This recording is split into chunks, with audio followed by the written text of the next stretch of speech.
What's going on, everybody? What's going on? Welcome back to Knights of the Nerds Table. I'm your host, EJ, back at it with two of my best buds. We got my boy Josh over here. You guys have seen Josh. Going on. He exists. And I brought in a special guest today, my very good friend Carter. How you doing, my guy? Hello. I am doing very well, EJ. I am so appreciative to be here on May the 4th celebrating today. So thanks for having me. Amen. Yeah, no, thank you for coming on. And Carter has been one of our faithful listeners and our watchers on YouTube. So if you guys like what you see here, definitely come along and maybe you'll get a chance to, hop on a live stream sometime. So it's really excellent that he's able to be here with us. Now, we're waiting on our last member, Dieter. As usual, Dieter runs on Dieter time, so he is late. That's all right, though. So we will make do without him until he gets here. He did just message us and let us know that he just got home, so I'm sure that he'll be hopping on as soon as he can. And we have some topics planned for you guys tonight. We're super excited to celebrate Star Wars Day. And EJ, this is the first time, correct me if I'm wrong, but other than a couple of jokes or a couple of quick mentions, this is the first time that we're actually covering and doing Star Wars content. Sort of dipping our toes into the terrifying fandom that is Star Wars fans. I was just talking to Carter about that actually a couple of days ago that, a lot of people will complain because I'm in a lot of DC fan circles. So there's a lot of tough, obviously there's this pro Snyder group. There's anti-Snyder, just really a ton of stuff going on. And a lot of it's unnecessary. We just all like the movies. But if you think DC is tough, Star Wars fans are a whole nother level. So I think some of us were just kind of being like, I don't know, do we want to tackle that? Do we know what that actually means? That's a change in our lives, That's right. It's definitely a commitment. Once you become a Star Wars fan and you tell people you're a Star Wars fan, you've got to commit to a definite side. Are you a prequels person? Are you the original trilogy, or are you the sequels? I mean, that's how I feel, and unfortunately, that's the way the fandom split me.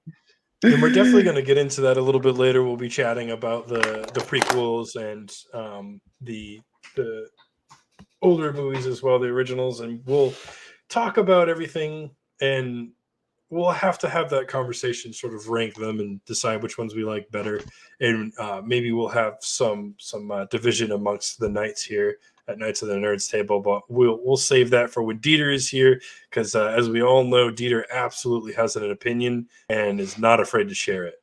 So I got to ask you, it is Star Wars Day. Thanks for joining us, by the way, Carter. The lightsaber. You have a lightsaber on your wall. You came prepared for Star Wars Day. I did indeed. You got to light it up. Let's hope I charged it. Oh no! He's a Sith. Carter, you joined the dark side. You're supposed to destroy the Sith. Oh, we got some different colors. It is. It's a pretty incredible device. We got blue. We've got Rey's yellow. We've got some teal. Some colors that we haven't seen in the franchise yet. Of course, my favorite is the deep purplish pink. I'm a Windu fan. I always will be. Yeah. But of course, it stays on red. But this is it's a replica of Luke's saber. Yeah, so I try to keep it on green if I can for posterity purposes. I have a few Star Wars things kicking around. I have this figurine of Obi-Wan. Look how handsome he looks. Mainly in preparation of his new series that's coming along. The trailer just came out today, so super good stuff there. I also have this old Star Wars book that I had as a kid. Right, and that's a book. Yeah, right. It opens up. That is cool. So then each page that you open, it still has the Millennium Falcon. And now is it breaking the Millennium Falcon down? Basically, you see the insides, and that's basically really cool. As you go along, he just opens up, right? Mm-hmm. Layer by layer, like an onion. So I got this when I was pretty young. This was middle school, I'm guessing. So it's a pretty old, piece of Star Wars memorabilia that I've just carried around. I just love it, Yeah. So what I have is the VHSs. They can't be the original ones. There's no way, because I'm not old enough for that. Dieter, welcome. Thank you. For joining us. Hello, Jedi. He has toys too. We all got toys. We all have grown toys. men. with I will toys. say before getting into anything about if we actually like the particular different 3 movies each trilogies, I will say that my favorite hat is my Porg hat, which I represent all the time. There you go. See, Always got Porg on it. EJ and I are lacking a little here because we didn't come with Star Wars No. paraphernalia. And honestly, I looked and I was like, man, how do I not have a Star Wars shirt? That's kind of crazy. I mean, I have like some collectible stuff. I've got a couple of pops. I've got a beer opener. I've got the VHSs, like I said. I've got some books, like the Book of Sith and the Book of Jedi. Yeah. But as far as like clothing, I got nothing. I think there's definitely some Baby Yoda stuff here somewhere. I just don't know exactly off the top of my head. What a phenomenon it's Baby at. Yoda is. Right? Talk What- about taking over the internet. I mean, I think he's what Jar Jar Binks was supposed to be. You know, that actually appealed to younger crowds, and people actually was. You're not that far off, to be honest. No. That's a good point. Yeah, but Dieter, our Oh, other yeah. night, just joined up. I was just telling the people that you were running Dieter time, which is a little different from, you know, I was Eastern running Standard on and all Peter that good time. stuff. I would apologize, but I was busy having a wonderful dinner with my family, and you should always make time for that. You should always Just make always time. always make time So for that. now And, we have to ask the question that everyone is asking and dying to know, and that is, what did you have for dinner? Mexican food. Mexican. Very nice. Mexican food. I had a So you all ate the same exact thing, just prepared differently. no. I had a chimichanga. Steven had Chimichanga. fajitas. Kristen had an enchilada, and then we were also dining with Steven's parents, who had steak and enchilada and fajitas. So. Wow, you remember what everybody had. That's pretty good. Well, yeah, that sounds pretty good. And thanks for coming to the live stream, guys. I'm going to get some Mexican. I'll see you later. All right, cool. I'll take over. We I all don't know were how to just run talking about, Streamlab, but bro. We were all just talking about our favorite. What we were kind of eating today. Apparently, I went with Pizza Hut. Carter, I think he had some good old Papa John's, better ingredients, better pizza. Papa John's. Yeah, I had Hopefully we don't get homemade sued for turkey that. soup twice. this Nice. is that quality content that everyone's talking about our food. When I go onto a live and it's going to be topic, Star Wars, May the 4th, I'm thinking, what did they eat for dinner before Yes. I even Yeah. get on? Mhm. Obviously. some Jamba See, Juice. we Hopefully. we get the important topics, the really hard hitting, just tough Mm. debates out of the way. We don't shy away from anything here at Knights of the Nerds table. We're not afraid of getting canceled. We're not afraid of saying something on the internet that we shouldn't say. Yes, we are. It's leading toward a punchline here. Relax. No, what we're trying to do actually with this food content is we want to spin ourselves off into Knights of the Nerds Table, the reality TV show. So this is a little niblets out there just to see if a network's going to pick us up. So TLC, come get us. Anyway, we probably do have to get back to the matter at hand because May the 4th is what we're all here for. Our generous guide here, Dieter Getz, has decided to hop on board and kind of lead us throughout this journey. So I'm going to hand the reins off to him because he's very capable, even though he is late. I'm very much not. So yeah, as you can see, I also chose to bring some toys. So these are both porgs. This is I think this is the male porg, and I think this is the female porg. Maybe it's the other way around. I don't know. This one makes noise. I don't know if you can hear it, but that's nice. the noise it makes. That is Very And nice. then, This kind of sounds like EJ. oh, you are not wrong. I love making noises. Okay, now everybody's uncomfortable. Thanks, EJ. You're welcome. Happy May the 4th. yeah. This is good. This is Jeez. what we love to hear. And I am going to keep vamping as I pull up my outline. But while I'm vamping, I should mention, because I'm very proud of this, I brought this along. Oh, nice. This Oh. is a custom lightsaber that I made on Batu down here in Orlando, Florida. It is when you go to Batu and you do the lightsaber ceremony. I won't spoil what happens in it because it's kind of cool. It's it's a Disney thing, so they've got cameos out the butt in the show. But what they do is basically they give you 4 different themes that you can choose from. So Steven has his own that was based off of like ancient Jedi temple stuff. You can get stuff that's made from like wreckage from Republic starfighters, that sort of thing. So I went with a nature theme because I'm a big fan of nature and animals. And as you can see, it's got like this lovely faux wood paneling. It's got a button that I can press, and if I had the light in and the kyber crystal was working, which it is not, then it would turn purple. And my favorite feature is at the bottom a Rancor tooth, which when the kyber crystal's not working, this baby's got some heft. You can just take someone out with it. So yeah, that's my little toy. That's amazing. So where did you get that? So I got this at Disney World, Florida, in Hollywood Studios, at the Galaxy's Edge.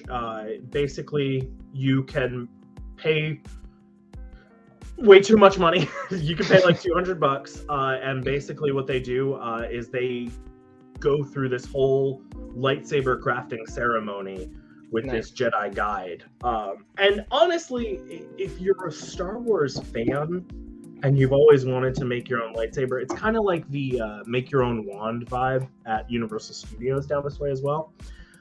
It's worth it for the show that they add to it, and you do this thing where you light up all your lightsabers together and put them together. It's really cool.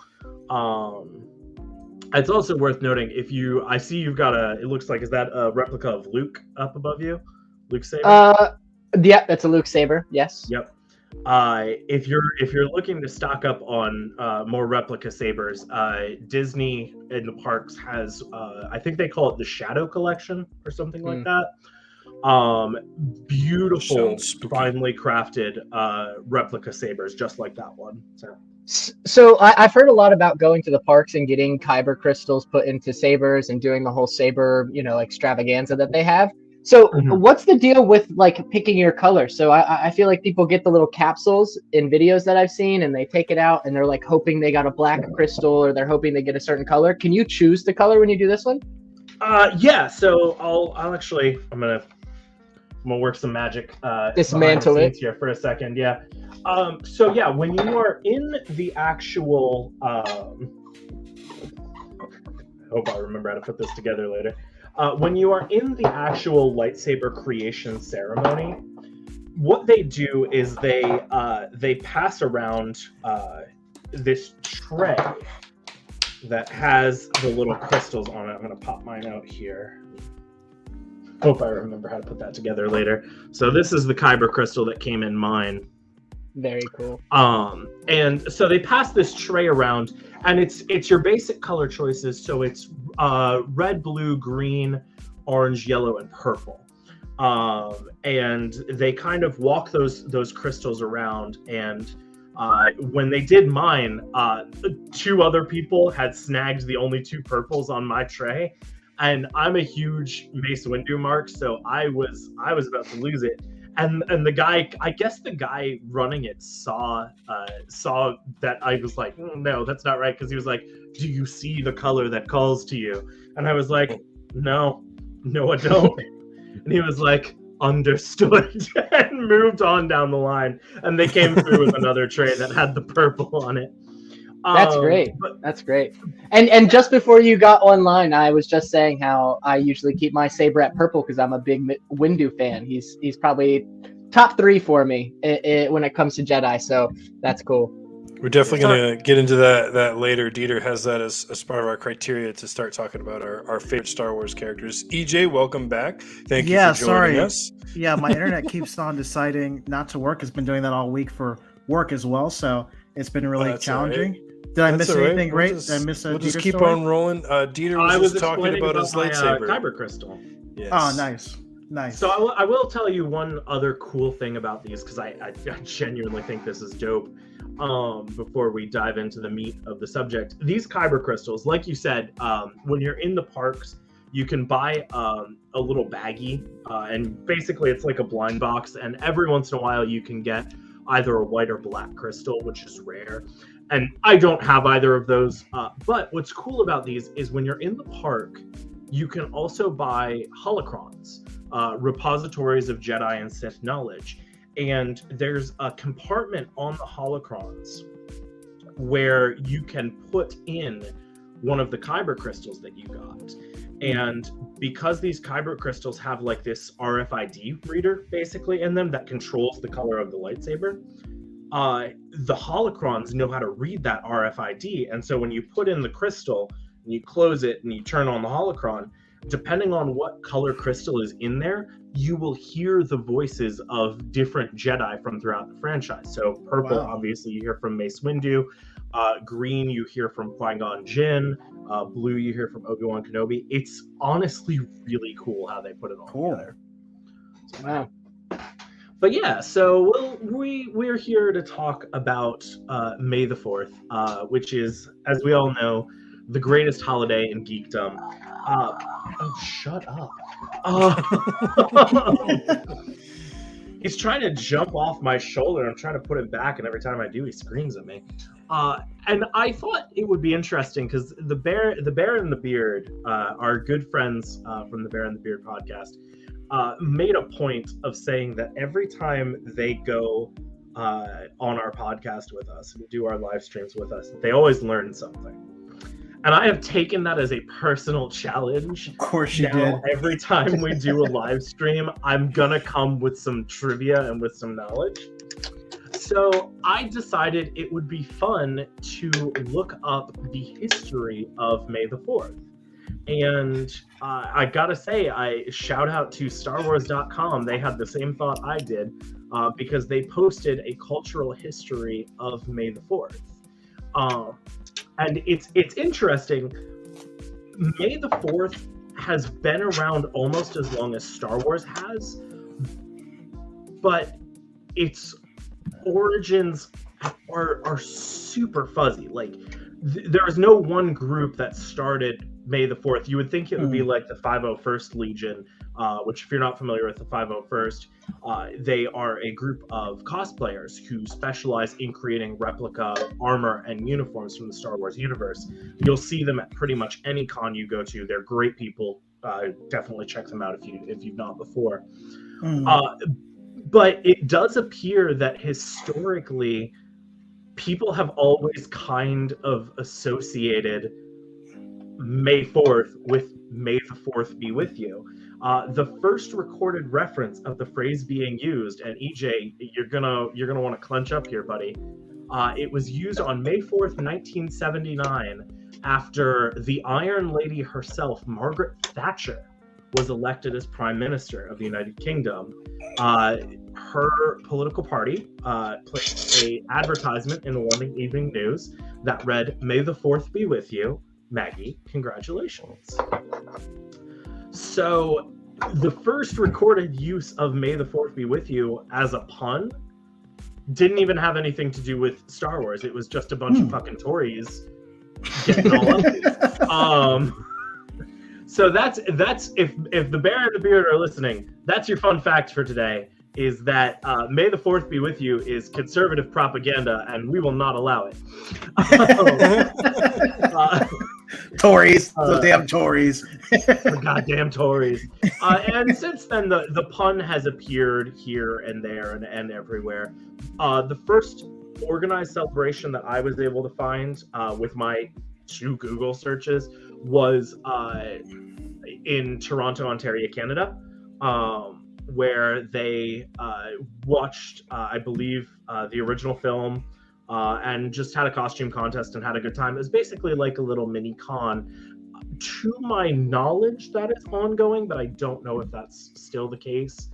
And since then, May the 4th be with you has kind of been a cultural touchstone to the point where it is quite literally out of this world. In 2015, to celebrate May the 4th, in a galaxy far, far away. In orbit. I wouldn't go so far as that. Astronauts on the International Space Station actually held a special viewing of Star Wars to celebrate it. So It is a literal, perhaps not quite, interplanetary event at this point. I was gonna say it's literally a space opera now. Exactly. If anyone's curious about what a broken down lightsaber looks like, this is what the base looks like, incidentally. I remember going to Florida to visit my cousin, my uncle, his whole family there. And we went and we also made lightsabers. Very, very cool. It was right at the very beginning when they first opened like Star Wars World or whatever it's called. I'm sorry, I forget the exact name. It's called Galaxy's Edge. Actually, maybe that wasn't even open yet. I'm trying to remember. This is I a don't number think of it years was. ago. This is fairly- It wasn't open yet, but they were doing a Star Wars Day is what it was. They're doing a day and they had all kinds of things set up. I've got all kinds of pictures and videos, photos on my phone, things like that. But anyways, my cousin, myself, and my uncle, we all made lightsabers and went through a similar process that you went through, Dieter, but I'm sure it is now that they actually have a whole dedicated park and etc. and all those things set up. I'm sure it's much more in depth than the process we went through, but it was still very cool. Chose our crystals and everything, put them all together. And yes, we also took them completely apart when we got back home and had to figure out how to put them all back together again. That's part of the fun though, is taking stuff apart and then putting it back together again. So it seems like you're gonna get back together all right. So I'm doing all right. This is just kind of spinning at this point, so I gotta figure that out. Carter, you about to say something? I was just gonna say this one I will never take apart. When I take the one little cap off that I used to charge it, there are wires everywhere, and I realize I haven't had the training yet. And you know the deleted scene when he's like this and everything's floating around, and it finally gets all together. That's what I'm hoping would happen if I had to take it apart. But I'm gonna avoid that at all costs. right. That's the fun. You need more training, Padawan, before you do that. I know I'm not a Jedi yet. I can't construct my own saber. Still just a little Padawan. Right. Oh, hang on. I've almost got it. Congratulations, Yeah. you're a knight now. You finally made it. But we You will still not not- grant you the rank of master. Take a That's seat. fair. I don't deserve it. Ah! Got it back together. There you There we go. Everybody, let's clap it up. Well Let's done. go. Well done, Dieter. We're so proud of you Beautiful time. and your It's a beautiful accomplishments. time. All right. Well, thank you for the history of May the 4th. Yeah. Appreciate that very much. That was a fun little trip down memory lane, which is exactly what this entire video live stream is going to be, basically, is a big trip down memory lane with, I guess, Yep. a little bit of present and future stuff talked about as well. Yeah. So I guess we can go ahead and move right into our next topic here. We could talk about how did we discover Star Wars? And let's go ahead and start with our guest, Carter. Carter, Carter. how did you discover Star Wars? What are your first and earliest memories of Star Wars? Lay it on us. So I'm not going to put my mother on blast too much, but I think a way Mother's to Day keep. is Sunday, so tread Yeah. So no, it's better to get it out of the way now, so that when Mother Day rolls around, I can make up for it. The apology Yeah, will be you my gotta gift. True. So before there were iPad kids, there were VHS kids. All right. So everyone yeah, out there there who were born in the early to mid 90s will understand that I may not have been an iPad kid, but I was a VHS kid. And the only VHS that I would watch between the ages of 2 and 5 was the original A New Hope. And so far this went that my first word was Luke because I couldn't say anything else.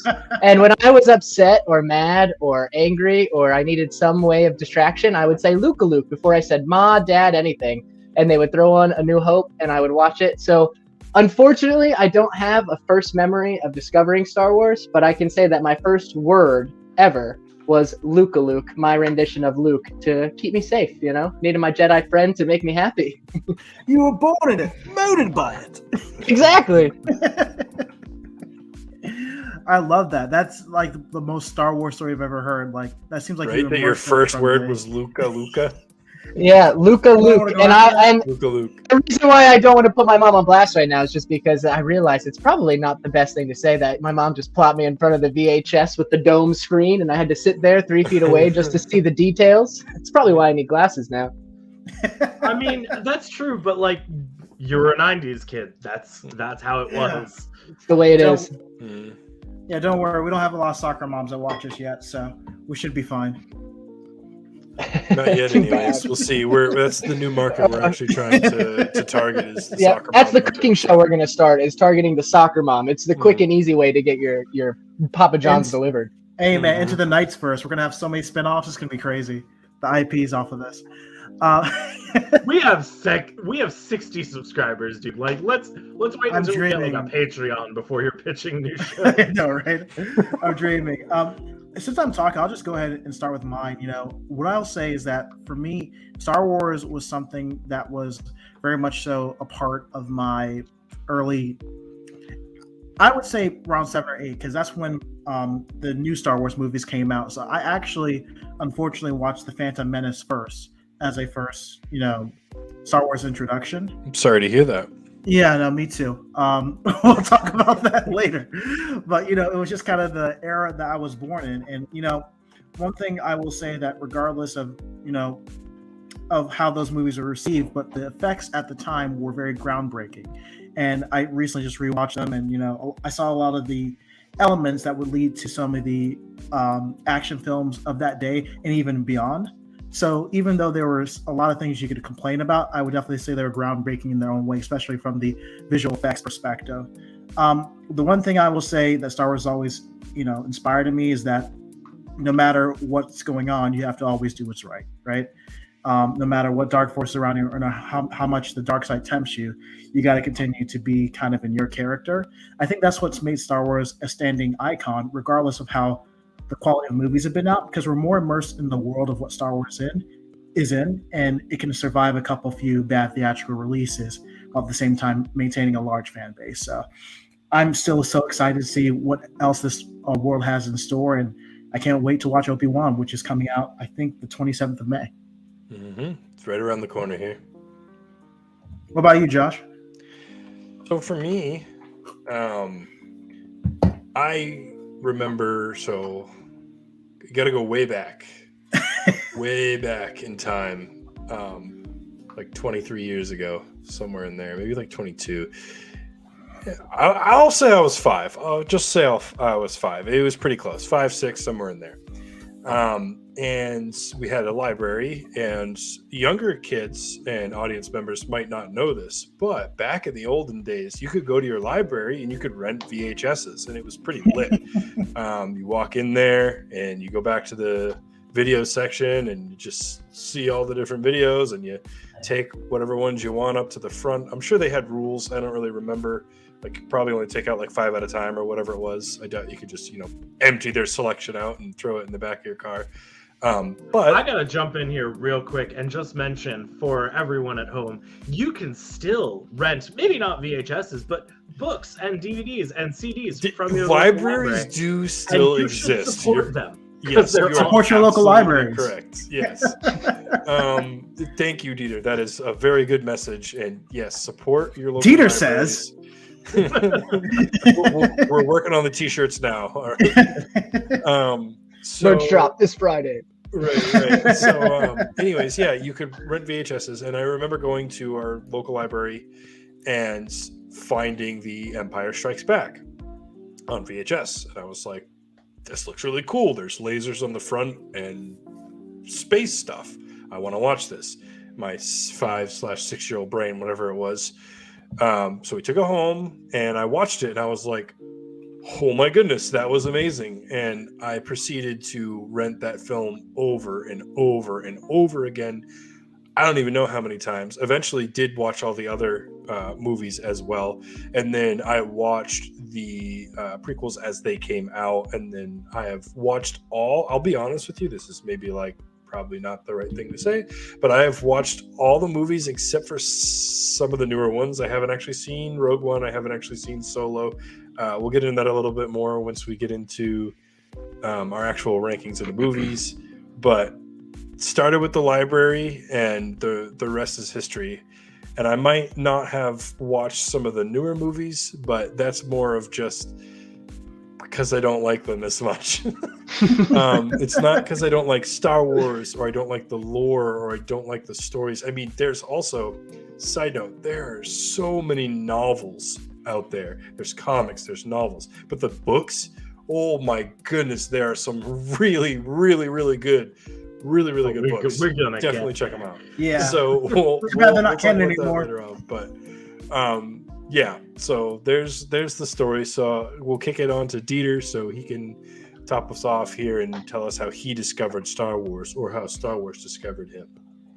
Yeah, my story is, I think it's the VHS kid story, to be honest with you, which is, I don't remember how old I was, and I don't remember if it was for my father's birthday or Christmas. But one year, as a gift, my mother got my father the Star Wars trilogy. It was the final VHS release prior to the special editions. So it was before George Lucas had made any edits, before he had added in the CGI. It was all the original Han shot first, everything. The Lucas cut. And I don't... It's funny. I remember my first reaction when my parents were like, "Oh, you, our child, will love these movies." Which is so weird to me because my parents are like the most astonishingly not nerdy people I know. Like, I don't know who gave me this. Actually, I do. It was my biological family. But my adoptive parents did not contribute very much to this. It's funny you say that because I'm from the same boat where I'm also adopted, and my foster parents are like the furthest thing from nerdy. They're not nerdy at all. They don't watch any of the Marvel stuff, any Star Wars, none of that's their thing. But my biological parents, absolutely. Those genes run strong. The Force runs strong. I remember the first time I met my midichlorians. mother. I watched that entire family try to kill each other over who got to play World of Warcraft first that night. I was like, oh. That's where this comes from. That's where this comes from. Okay. But yeah, so my parents got the original Star Wars trilogy. They said, "Son, you must watch this." And so we sat down and we watched it. And I don't remember anything except when Obi-Wan and Darth Vader pulled their lightsabers out. It scared the shit out of me. I don't know why. I cannot tell you what was going on in my tiny child brain, but all I remember is when those lightsabers came out, I freaked out and ran out of the room. And my parents had to come get me back after the lightsabers. I don't know how I grew out of it. I don't know why it happened in the first place, but that is my first memory of Star Wars, is being utterly terrified. And then after that, similar to you, Josh, it was my local library was my best friend because I had no other friends. And so I learned to read basically by reading Star Wars and Animorphs younger readers books. So like I was reading like Junior Jedi Knights and Young Jedi Knights, and then I started reading like the crazier stuff like the Thrawn trilogy and New Jedi Order and everything like that. And this was really my first fandom. Anyone who watches our streams regularly knows that I am primarily the comic book guy here. That's my big thing, is Marvel and DC Comics. But my love of Star Wars predates anything I had to do with Spider-Man or Batman or X-Men. It was there first. Mm-hmm. Yeah, I'd have to go ahead, Carter. I was gonna say I'd have to agree. The fandom spread for me straight from Star Wars because it's such an easy way to introduce yourself into fantasy worlds. The world building is simple, but it's so satisfying that the minute you get a taste for it, you think, well, what else can have a universe or a world that I can, fall into? What hole can I fall into for a couple hours? And for me, I have to say that the next thing I fell into was that X-Men, Marvel. So I completely agree. Going and transitioning from something like Star Wars that's a little bit more digestible, but still has complex themes, makes a great segue into deeper comics like DC and Marvel that really take those themes to the next level, but don't have as much pretext in them than a movie would. Yeah, and I'll piggyback off that. I think you're absolutely right on that. In fact, because I watched the prequels very recently, I actually saw some glimpses of what we would now call the Marvel formula, kind of in those sequels, if you want to be honest, like kind of the passionate storytelling with art, with humor, and that's kind of what they were going for. So a lot of the quippy stuff and stuff like that you would normally say, oh, that's Marvel formula. You actually see some of the beginnings of this in the prequel trilogy if you look closely for it. Agreed. Yeah. And when you talk about world building, ultimately at the end of the day, Star Wars has, I think more than anything else, my favorite kind of world building in any medium, and it's the microcosm of that is the cantina scene in A New Hope, where George Lucas just said, I'm gonna get everyone I know who knows anything about special effects, makeup, and prosthetics and puppetry, and it's literally Star-Lord in Guardians of the Galaxy Volume 2 when he gets the celestial powers. I'm gonna make some weird shit. And he did, and he threw Luke and then by extension through the audience into this world and just said, this is the world, accept it. And I'm not going to explain it to you. And so because of the way that the human mind works, and because of the fact that we are storytelling animals, when George Lucas did that, when he said, here's this world, figure it out yourselves, we said, okay.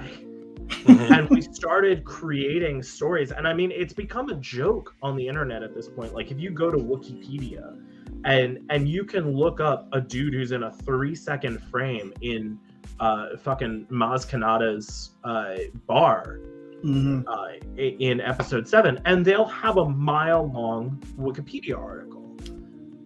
And I think people have gotten so used to making that a meme and a joke that they don't appreciate how beautiful that is, that it is such a big galaxy that literally anyone and literally everyone can play in it. Yeah.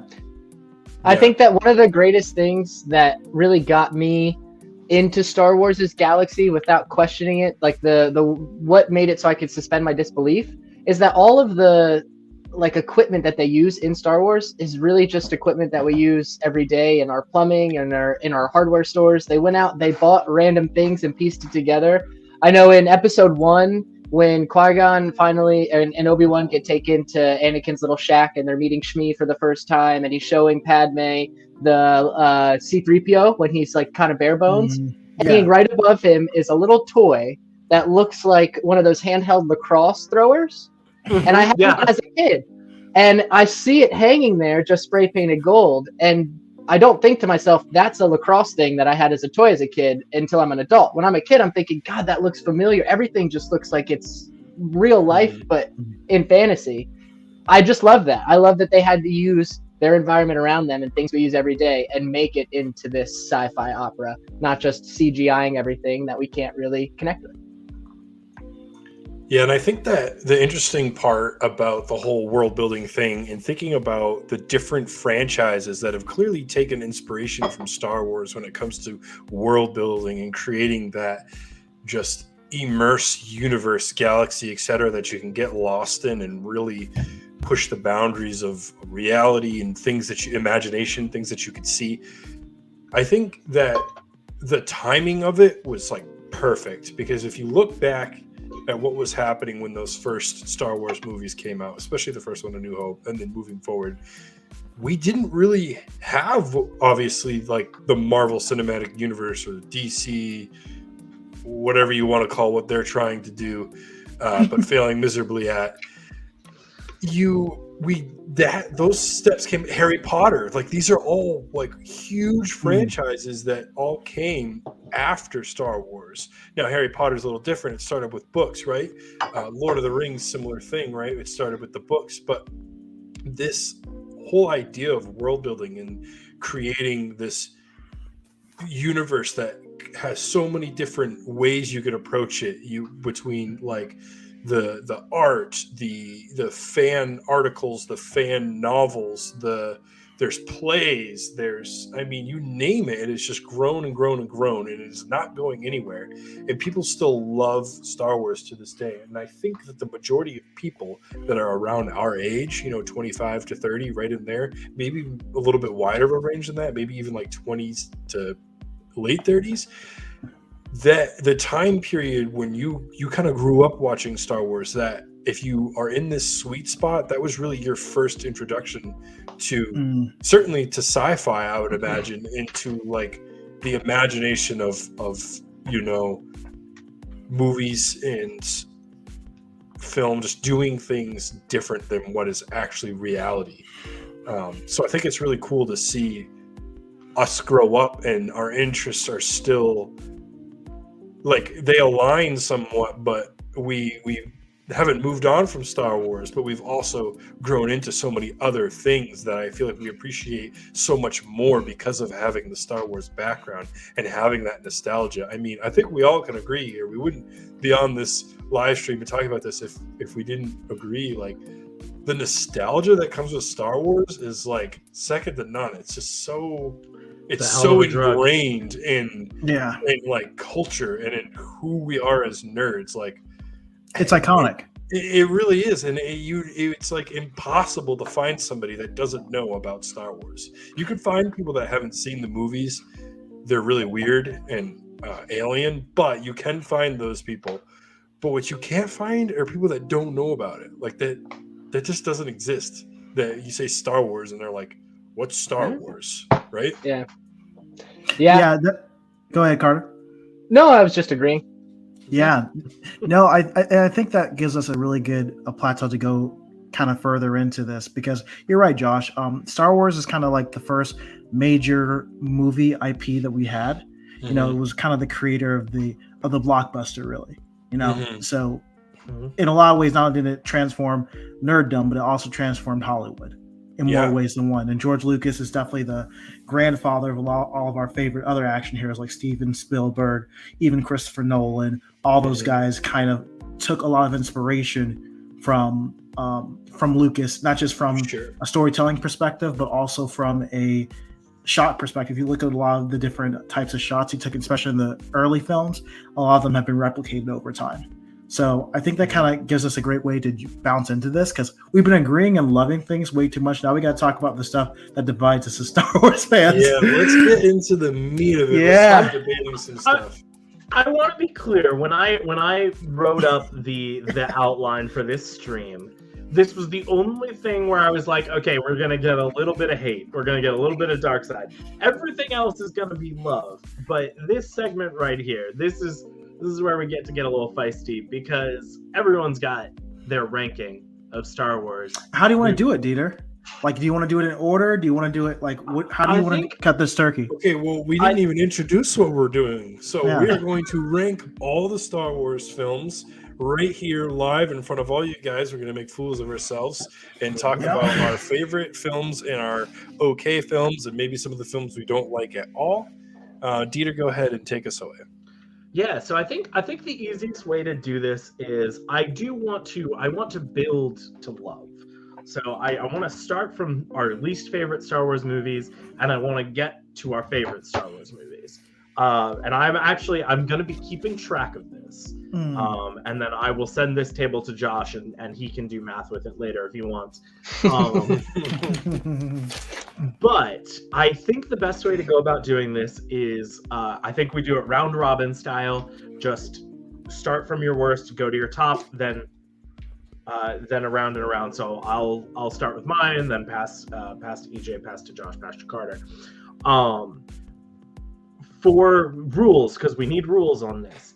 I am only qualifying for this particular exercise theatrical Star Wars releases. So that is obviously the 3 trilogies. That's Rogue One, it's Solo, and it's the Clone Wars movie. I am not including the Clone Wars television series, despite how excellent it is. I am not including Star Wars Visions. I'm not including The Mandalorian, Book of Boba Fett, or obviously Obi-Wan Kenobi, because we haven't seen it, but we all know it's going to be taps. So yeah, I figure figure, do we want to go? I guess I'll leave this to you guys. Do we want to do round robin one movie at a time, or do we want to do our full list and then pass? I mean, So what I was thinking. Let's go ahead, EJ. You can. Yeah, well, I was thinking that we would just talk about them in order, and the order we have them will be revealed as we go along. Like if we just talk in the list we have them and how they came out, right? And we could just reveal what our numbers are as we go along, because that way it can be kind of streamlined, while at the same time we have a lot of suspense. And we could talk about it in a chronological way, which we can tell a story that way, you know, of how Hollywood and Star Wars has transformed over the years. That makes sense to me. So let's, in that case, then let's start with the one that began it all. Star Wars. At the time, it was just Star Wars. That's all it was. There was no Star Wars Episode 4. There was no Star Wars A New Hope. George Lucas didn't know that this was going to be the highest grossing movie of its year. He didn't know that it was going to spawn a franchise. Fun fact, today I learned George Lucas wasn't even really necessarily thinking about this in long term anyway, because he was also busy talking with his friend Francis Ford Coppola about a movie company that they were trying to put together, Zoetrope Entertainment. I actually learned that apparently George Lucas was originally going to direct Apocalypse Now before Francis Ford Coppola took over. So this was just kind of something he put together for fun for kids. And look where we are now. But yeah, EJ, why don't you start? Tell us your thoughts on this fine film. Yeah, so A New Hope is the one that started it all, or Star Wars, whatever you want to call it. And you know, it's so beautiful because it is the starting point of our story. You know, and I really appreciate the world building it had here. It had a lot on its shoulders, and if it weren't for this one, none of the others would have followed. The story is pretty great, you know, and I think the one thing that has going for it is that they really stripped down this movie to the bare basics. You know, if you look at the geopolitical thought process at the time, where, you know, we had a lot of questions about our political leaders, we had a lot of questions about how the world was going to go. There was just a lot of turmoil. So what George Lucas really wanted to do was to simplify things and make it, you know, we're not going to do this complex morality. We're just going to have a good old cowboys versus robbers in the backyard. It's basically good guys versus bad guys. That's it. You know, there's not a lot of complexity about how the morality is and all that good stuff. It's just straight good versus evil. So for what it's worth, I mean, the effects for the time are amazing, you know, and a lot of it doesn't necessarily hold up now. And I think sometimes the additions that George Lucas likes to make holds it up worse sometimes. Yeah, there's an argument that it doesn't enhance your experience, but I don't think anyone's going to be surprised by this. New Hope for me is number 2, like a solid number 2. I think that it's, and not a number 2 in the bad way. I think that when I say number 2, people are like, "Oh, gross." No, I mean in the actual that it fucks. Like it's a really good movie. It's the you know what? I'm sorry, EJ, but I just have to say that Star Wars: A New Hope, it fucks, man. I agree. Yeah, you know what? Let's just strip it down. That should be a review. You should put that straight on Rotten Tomatoes. First thing you see, Star Wars: A New Hope, it fucks. I like it. Roger Ebert is rolling it in his grave right now. Yeah, and the only other thing I wanted to add is obviously James Earl Jones is Darth Vader. That is just one of the most classic villains of all time, you know, and the gravitas he brought to that role, it just sends chills down your spine. Every time you hear that and you hear that booming voice that I do not have the testosterone to do an impression of. But yeah, like, you know, it's danger around the corner. It's iconic. So yeah, it's my second favorite Star Wars movie of all time. I think it deserves that. Cool. So let's go ahead and we'll just go right in the order that we have the video slots up right now. So I will go, and then Carter, you can go, then we'll be back to Dieter, and we'll just keep going in that order and go through the movies. So EJ, you brought up the music, and that is something that's actually not on our Google Doc, which I feel like is a crime. So I will be punishing Dieter for that later. I've got work tomorrow, dude. We only have so much time. That's true. We could do a whole entire stream on the music, but suffice it to say, the music is Sorry, just- iconic, and between the Imperial March that you mentioned, EJ, the opening scene that we played earlier, the credits, and I mean, just the music with Star Wars is as legendary as you can get for film score. Literally, like, sets the bar. Everything else, it's like Star Wars, then everything else for film scores. So moving on from that, A New Hope. I'm gonna put A New Hope at 3 for me, and my reasoning is pretty simple. I just don't like it as much as I like the 2 that are above it. So that. Oh, man, I don't have like specific things that I don't really like about it, other than Luke is just way better in the next 2 movies. I'll just leave it at that. And in all the movies in general, this is my least favorite Luke showing out of all the Luke appearances that we have seen, whether film or otherwise. So I'll leave it at that. We can go ahead and move on to Carter.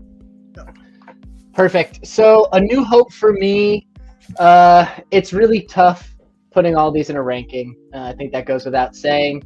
But I would have to agree that it's my number 3 as well. I think that A New Hope is a great example of almost a perfect Hollywood movie.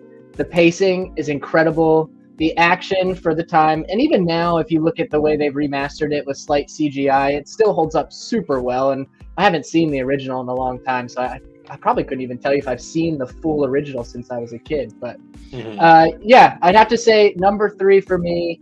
The pacing is incredible. Luke's arc is really fun. Like, I know it's a serious movie and he's dealing with all these, his family dies, but throughout the whole adventure, I'm thinking to myself, how amazing would it be to go from someone sitting on a desert rock to flying around in space? I mean, that has got to be the most fun adventure for any person to go on ever.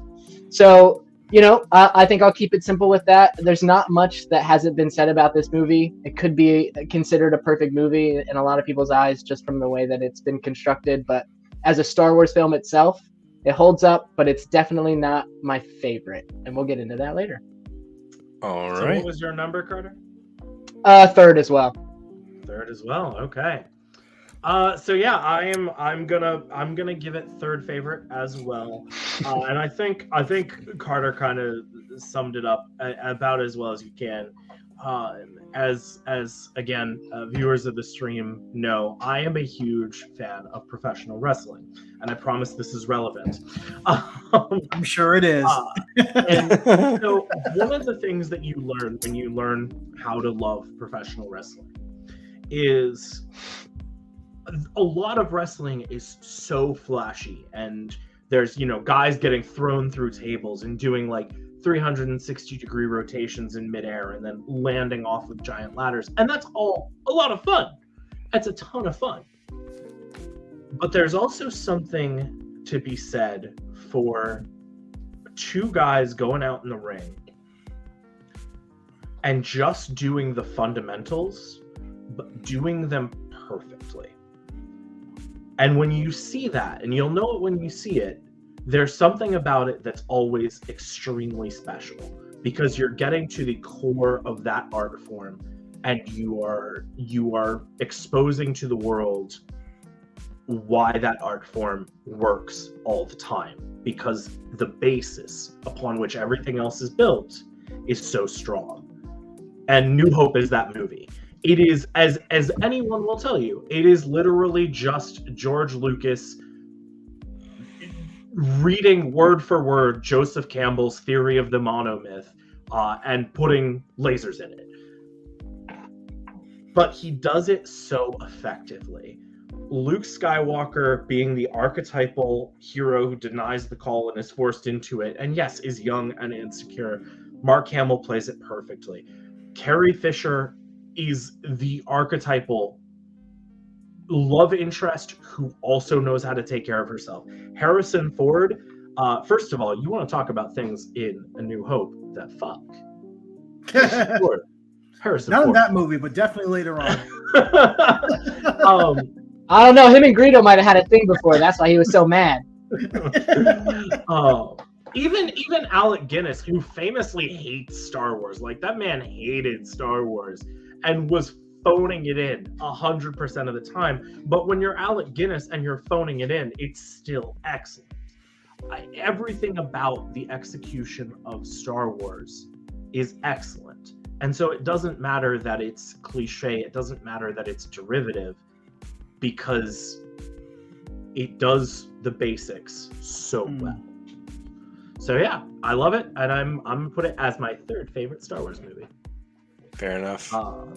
So that takes us now to the what I like to call the Last Jedi of the 1980s, Star Wars: The Empire Strikes Back, a movie that turned, at the time, and I don't think we appreciate this now, turned Star Wars on its head.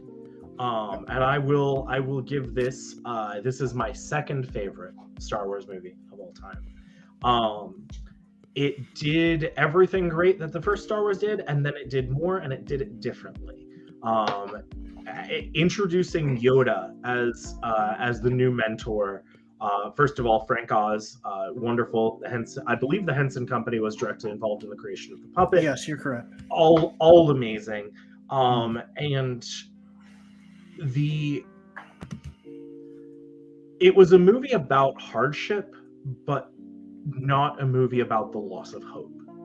And I think that is a fine line that a lot of movies nowadays, particularly a certain DC extended universe, have lost, is the ability to show characters going through hardship without them losing hope. Because when you think about this, I don't know if you saw this, but when I think it was it Carter or Josh said that they only watched Empire for a period of time. Me.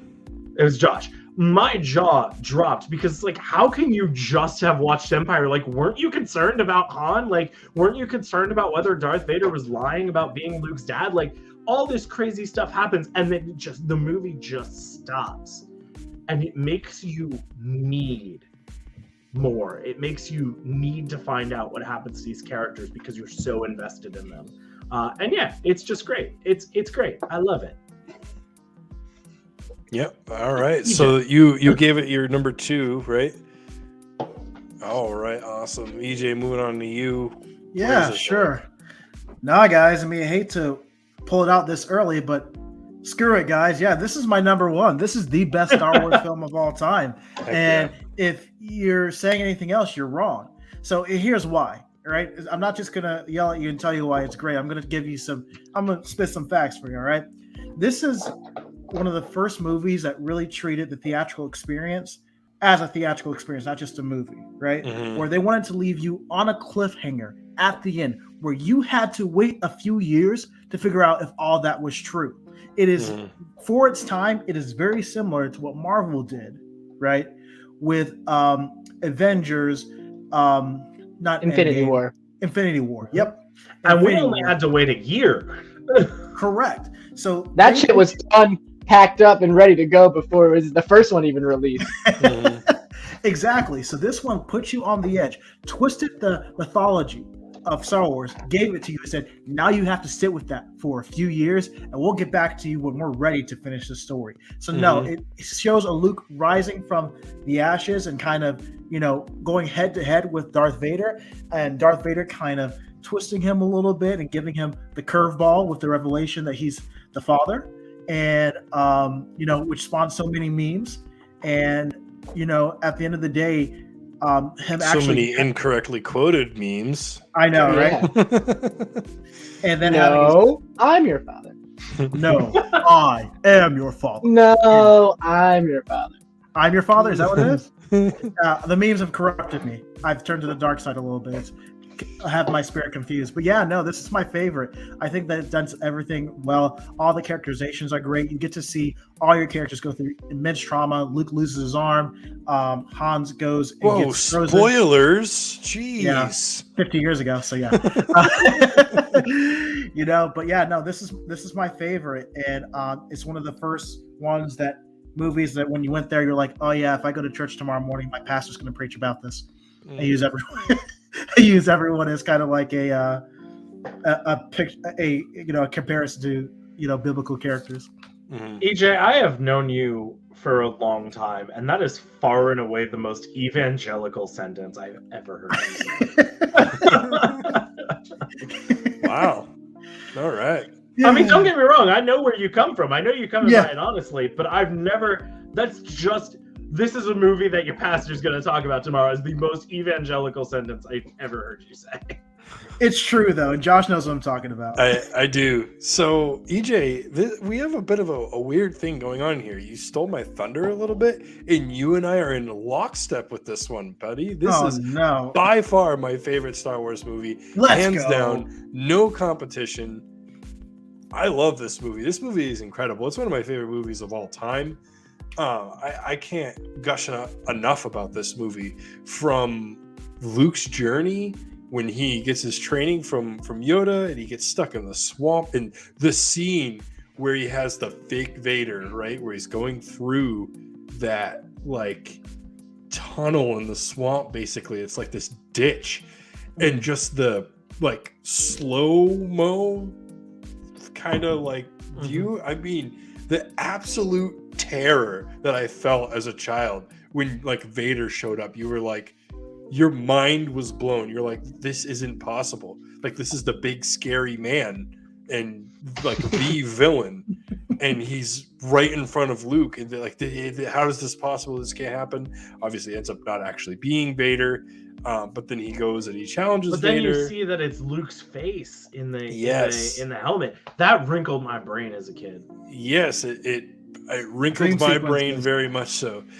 I don't want to ramble on and on. We got a lot of movies to get to here, but I absolutely love this. This is number one. It is no contest. Everything about this movie is excellent from start to finish.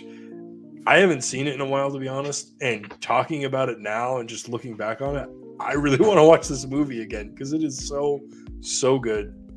Carter, we'll go ahead and kick it to you. Look, I'm gonna be a bit of a contrarian, and I'm gonna go all the way down to my fourth pick. So That's okay. See, I can You just know- remove you from the stream and not welcome you back. No, anymore. That's I'm fine. intrigued now. I thought I knew where this is going. and Oh, you don't Carter's have to lean swerved away. I me. can just click the button like this.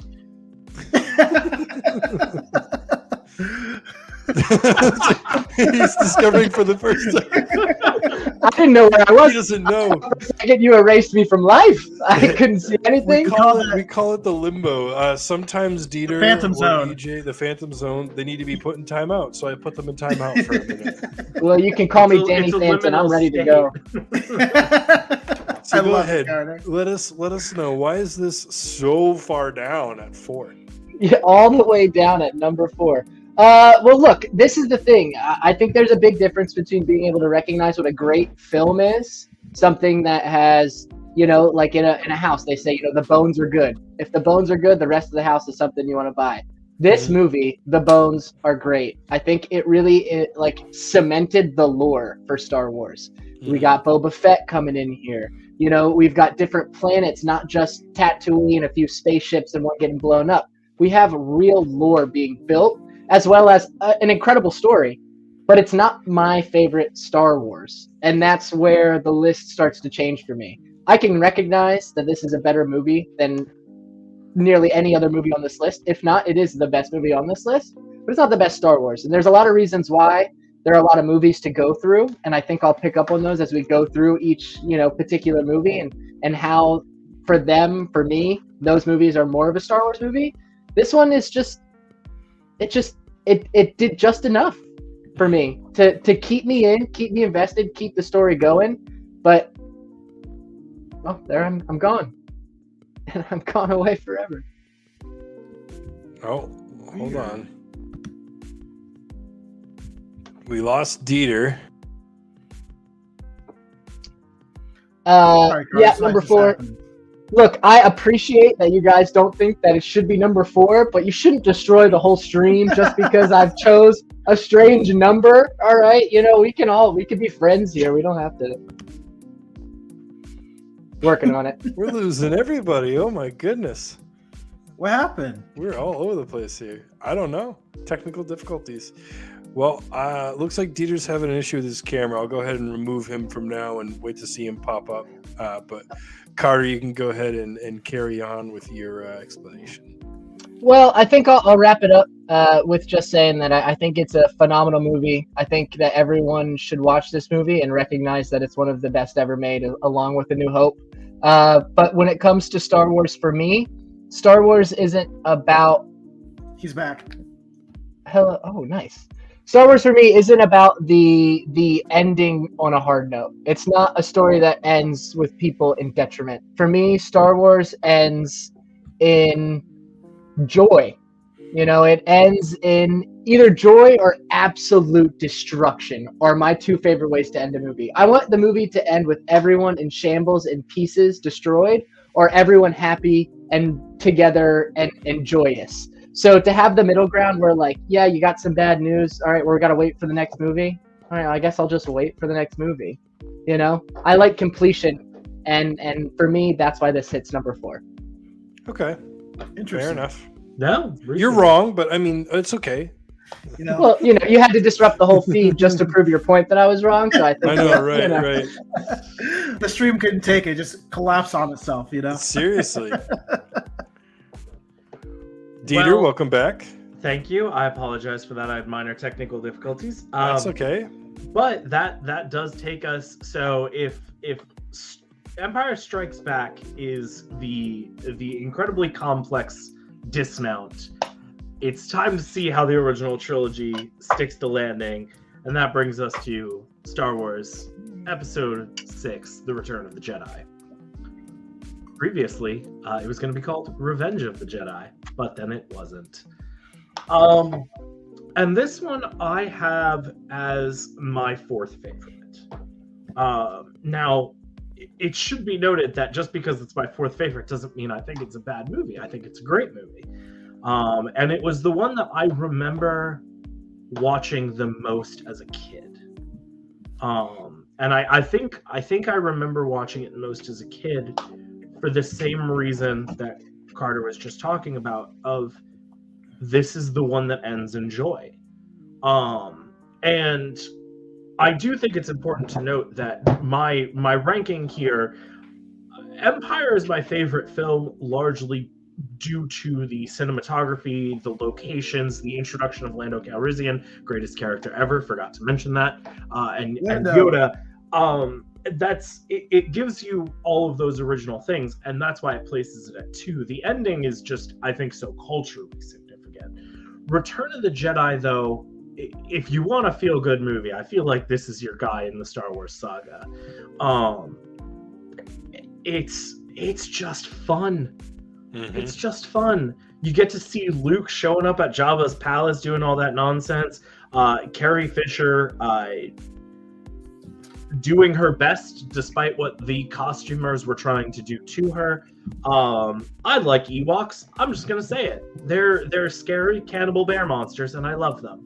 Ewoks are based. Indeed. Ewoks fuck even. That's what I heard. Just not gonna let that go. That's what EJ said. And He just texted me. Stupid. Just I don't know where Ewoks looks. And I do think that if you want to talk best lightsaber duels in the series, I think if you want to talk technical proficiency, there's another one later on down the line.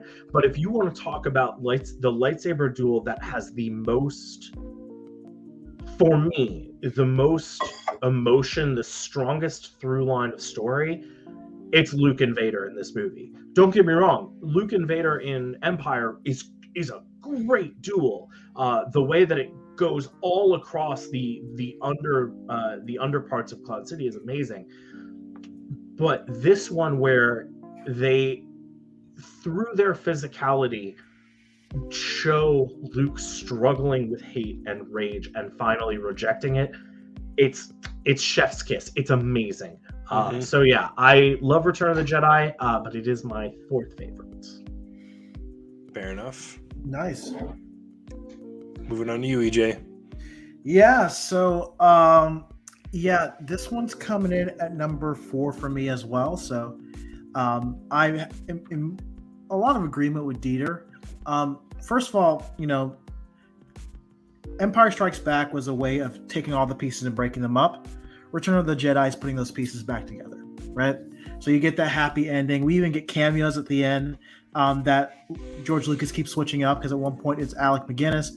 I think he switched up in the new versions, right, to what's his face? Christian the new Hayden. Yeah, Christian Hayden. Hayden Christensen. Hayden Christensen. Yeah, They said it replaced backwards. Hayden Christensen. Yeah. with, you confused me for a second there. But yeah, so I was like, there's something about that doesn't sound right. But yeah, so they switched it up. But yeah, I like the happy ending. I agree with what Dieter said. Like the fight scene between Darth Vader and Luke is just so emotionally invested. And the fact that we finally get a conclusion is great. Now, I will say the criticisms I have of that definitely seems more commercial than the first two. Like the first two truly seem more indie and kind of a little bit more where George Lucas isn't as self-conscious as who he is. Whereas the third one, you could tell that the weight of success kind of weighs on him. And there's a lot of things that are thrown in there just for commercializing things. The Ewoks are fine. I don't mind them, but I know for a fact why they're there. They're there for merchandise so they can sell little Ewok toys to kids. That's exactly what they're created for. And Star Wars has this habit of doing this, right? We talked about this before, whether it was with Jar Jar Binks or whether it's with Baby Yoda, to try to make some type of caricature. Yeah, exactly, right? That can sell to children. Only once has it gotten me and said, "Oh yeah, I know what you're doing, but I like it anyway." So I think that it's a strong film. Not that. I think it's a strong film, but I don't see it as strong of a film as the first two. And there's another one that I'm gonna put on my list later that I can't wait to talk about. So back to you, Josh. Yeah, so for me, this is pretty straightforward. I know I'm being a little lame, I guess. I don't know. Some people might see it as lame, but this is number 2 for me. It's very easy. Return of the Jedi was my favorite when I was a kid. So when I first watched, obviously I went over this earlier, Empire, and watched it, multiple times through, and then finally watched A New Hope and then Return of the Jedi. If you asked me when I was younger, I would say, Return of the Jedi. It's my favorite because I loved Luke so much, and I loved the fact that in this movie he is as the most powerful that we see him, and it's just really exciting. And the battle between him and Vader at the end, and him and the Emperor, and the Emperor, trying to convince him to strike him down and complete his journey to the dark side, all that fun stuff. Mm-hmm. It's really, really just good. It's good storytelling. And Dieter alluded to this earlier, just the whole fight that Luke has within himself. It might sound cheesy, but he's fighting within himself while he's literally fighting physically. Yep. And you see that they do such a good job of communicating that. Then, of course, the redemption of Vader / Anakin is such a huge moment. And I also always really liked when Vader, bless you, when Vader picks up the Emperor and tosses him, and you see his skeleton as he's getting electrocuted. I think that was such a cool way to communicate, no, he's taking the brunt of this. He's taking all of this right now. He's not just picking this dude up and chucking him. He's getting fully electrocuted right now to the skull. And props to the effects guy who did that, because that could so easily have looked cheesy and terrible, and it doesn't. Yeah, no, it looks epic. It looks badass. So I love Return of the Jedi. I went 1, 2, 3 with these, just slightly out of order with how they came out, but it's number 2 for me. And honestly, it's these 3 movies, and then everything else just doesn't meet the same bar that these do for me. Can go ahead and move on to you, Carter. Yeah, I'm gonna give it my 6th favorite. For me, I think that having seen the prequels made me appreciate this movie more, because I understand now what they were trying to reference and mirror in the prequels. So I have a very deep respect for this movie. And again, 6 with 11 movies being in the rankings, 6 is middle of the road. I think it's a great film. I have a few scenes that are burnt into my head when he's just swinging his lightsaber on the boat and it doesn't look like he's using the Force. It doesn't look like he's using Jinso. It's not any form. He is just whacking away. I loved that as a kid because before I knew that it was a martial art, I just thought this dude had a laser and he was swinging it around and smacking people in the face, and it was absolutely amazing. I was like, dude, if he could do it and I can do that with a broomstick, why can't I be a Jedi? Luke's sass is next level in this movie too. Yeah. The sass. Absolutely. I love the Luke sass. That's one thing I forgot to mention. But you talking about him swinging and being on it reminded me. Luke's sass, mint. Honestly, throughout the Star Wars, the one-liners that some of these characters get, we'll talk about it more when we get to the prequels. Yeah. I've got a bad feeling about this. That's what I'd say about the prequels. Well, you better keep saying that because we're getting into the prequels after. I know. I have to say one thing before we finish this. My favorite scene from that movie has got to be Leia choking Jabba out. By far, that was the most triumphant thing for me. When you see the fat on his neck roll over the actual chain as it's sliding back and forth, those effects, it could have been simple. It could have not actually have been something they tried to do, but I feel like you can see it shaving him down. And I found that to be the most brutal way someone's died. A lightsaber, fine. Electricity, fine. But to be strangled by a chain, by a half-naked woman pushing the back of your head on a boat in the middle of the desert as a slug, just seems, it is the strangest sentence I've probably ever said in my whole entire life. No, But I a definitely get that. well-deserved death. Like if anybody deserves to die that way, it's Jabba the Hutt. Oh, absolutely. Pizza No, Hut. I mean, I'm surprised. Like, I'm very proud of all of us that none of us even mentioned Princess Leia in that bikini, which I'm sure helped a lot of us through puberty. But no, that was a very. Peter did mention it actually. He just said it much more gracefully than you just did. And I will say, I know a lot. Like that's a common joke that like, oh, Princess Leia, that was every nerd's sexual awakening. And I don't need to get too deep into this. Wasn't for me. You tried it, you didn't like it? Is that what you're saying? It wasn't. I will say that the scene burnt into my brain wasn't her laying there trying to flaunt it. It was the scene of her doing a murder. like a murder. So I'd have to say for me at that young age, I don't think that I really noticed the sexual aspect of it till now. I was just more confused of why is this even happening kind of thing. That wasn't on my radar at all either. I mean, I guess EJ hit puberty at like 6, unlike us. But for me and Carter, for sure, we're in the same boat where it's like watching this film. It was like that never even like her being in a bikini or that being like a sexualized thing. Like that didn't even click in my brain because that wasn't. Well, I didn't watch this movie until I was like 12 or 11. Girls were gross and had cooties, you know. So yeah, I didn't watch this film until I was 12 or 11 , so that's probably so it was you were just coming of age. Yeah, it makes sense. We don't need to talk about coming of age anything. Speaking of coming of age, okay, before we dive into any of EJ's coming of age, let's talk about the prequels. So after Return of the Jedi, all was quiet on the Star Wars front. We had lots of books, lots of comics, some cartoons that nobody remembers. And then in 1999, Star Wars, The Phantom Menace. The prequel trilogy began. And this I had to write this all down ahead of time. I put this one as my 8th favorite Star Wars movie. Oh boy. I'm gonna make this quick. Historically speaking, in the history of cinema, Star Wars The Phantom Menace is exceptionally important. Between George Lucas's work on the prequel trilogy and Robert Rodriguez's work on films like, oddly enough, Spy Kids, these films popularized the use of digital filmmaking over actual film cameras.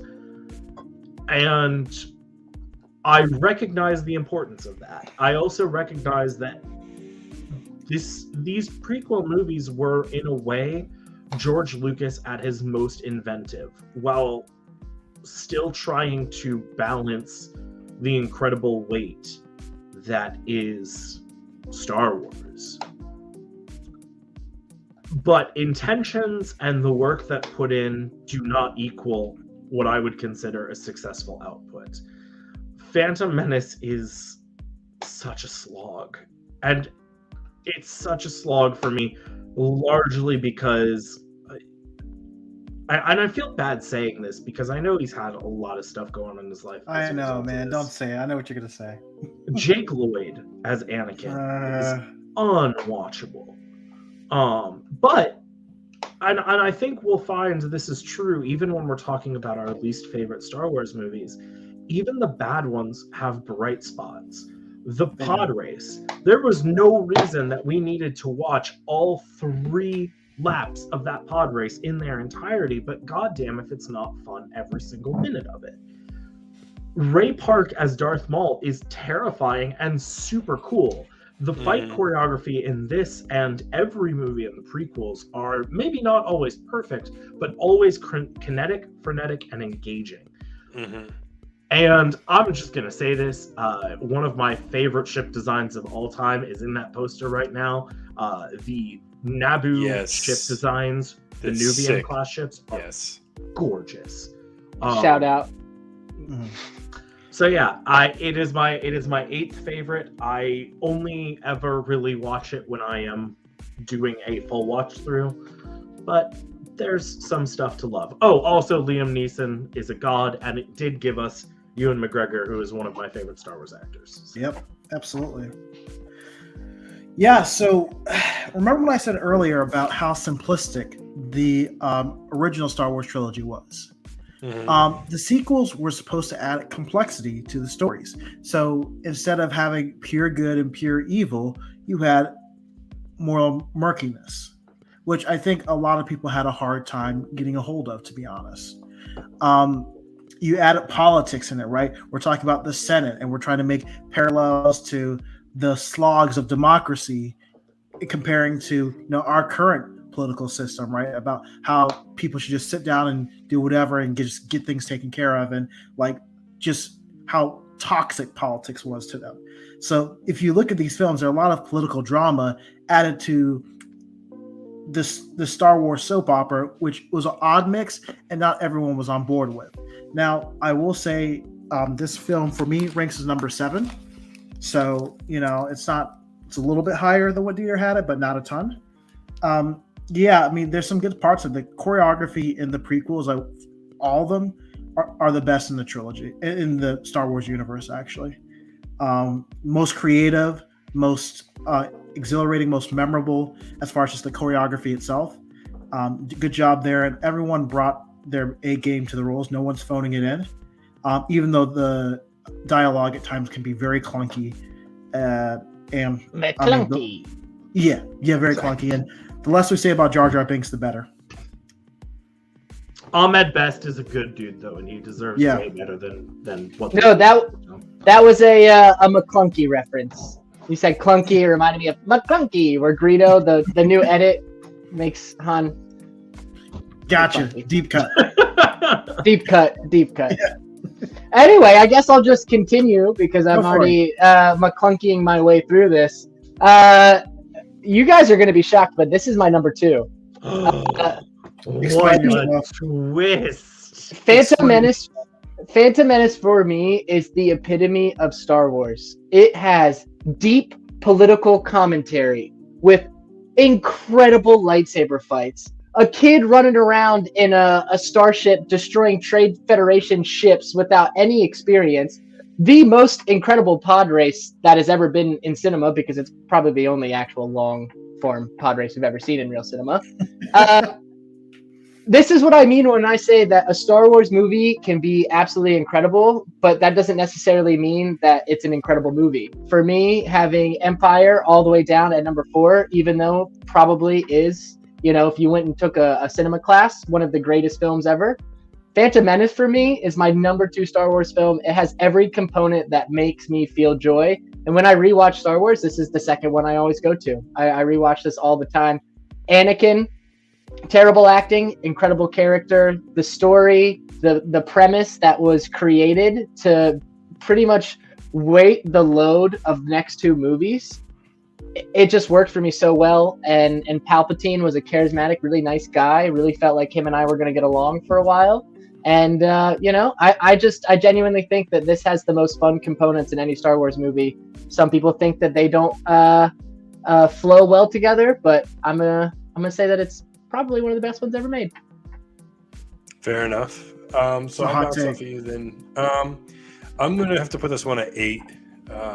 It's not quite the middle, which I guess we would call average as far as like ranking the Star Wars movies, and I do see this movie as slightly below average.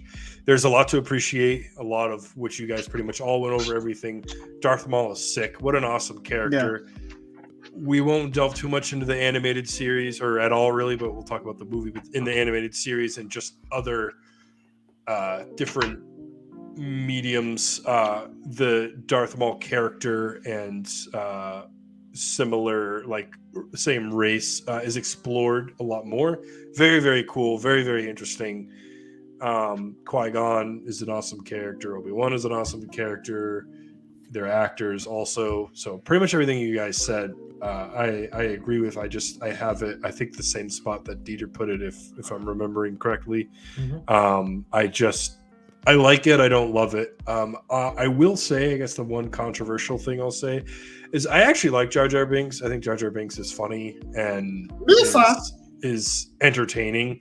I guess that's out there and weird and will probably I agree. Annoy other people, but like Wholeheartedly agree. I think it's funny, like when he gets his tongue caught in the laser thing with the pod racer and his tongue, he already sounds really goofy, and then he's like has a like lisp on top of it or whatever because he can't really speak correctly. Is just, it's super entertaining and fun. And I think the story building is really good. They missed the mark in some areas, but like building the lore and the world of Star Wars and start talking about midichlorians and just really sort of discussing the hierarchy of like Jedis and knights and masters. And this is our first introduction to that sort of like difference. And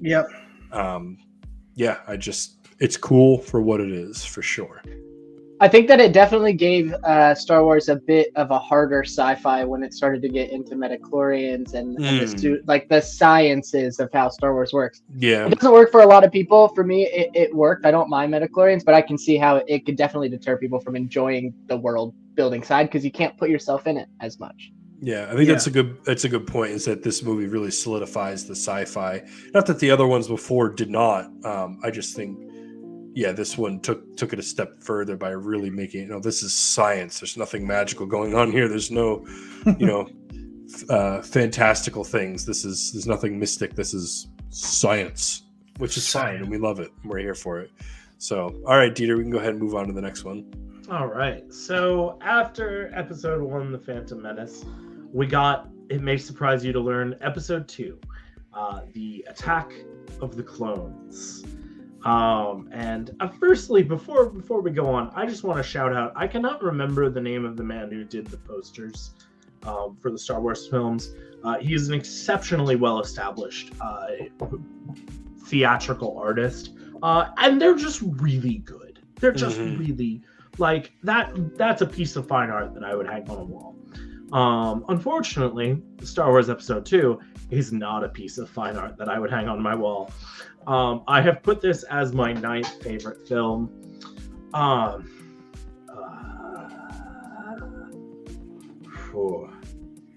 just gonna get this out. I am told that apparently Hayden Christensen is a good actor, in fact, and he's doing what he can with the role he's been given. But I cannot stand Hayden Christensen's performance in this. And I do feel that he kind of drags Natalie Portman down with him. And at first I thought it was the dialogue, right? Like, the dialogue's just not good. It's very overwrought. It's Shakespearean, but like in a ridiculous way. And I believed that it was the dialogue's fault until a couple of weeks ago, when I started playing Lego Star Wars: The Skywalker Saga, which uses original voice acting from the voice actors from the Clone Wars, specifically Matt Lanter, who plays Anakin in the Clone Wars series. And he delivers a lot of Hayden Christensen's romantic lines. And it turns out you can say those lines and be charming. It's just that apparently Hayden Christensen didn't know how to. That being said, this is where Ewan McGregor becomes the gem of the Star Wars universe. His one-liners, his flat delivery, which is so perfectly mimics Alec Guinness's same flat deadpan delivery with that wry sense of humor. He's just, for as hard as the romance scenes are to watch, Ewan McGregor is such a joy. And I will say this for the romance scenes, they did give us one of, if not the greatest love theme ever put to film score. Across the Stars by John Williams is a magnificent piece. I dare you to watch the scene where Anakin and Padme are holding hands, being led out into the arena with that huge swelling score, and you'll feel something, no matter what. Like, no matter how you feel about this movie, you feel a little something in your soul when that happens. Yeah. But yeah, it's not as good as Phantom Menace. The parts that are bad enough that sometimes I skip through them when I'm watching this movie. But there's also fun stuff, and there's lots more to talk about, but we don't have time. So, EJ, tell us what you thought about it. Yeah, a lot of what you said is true, and we do get the introduction to Hayden Christensen, and you can say what you want about his romantic scenes with Natalie Portman, but the one thing that prequels do give us is that Hayden Christensen and Ewan McGregor have great chemistry, and seeing them together is a joy. So I'm going to disagree with you. I don't think it was Hayden Christensen's fault. I think it was more the writing and George Lucas just not knowing anything about women or relationships. We'll make sure to pass that on. Just to give us, like, the rating.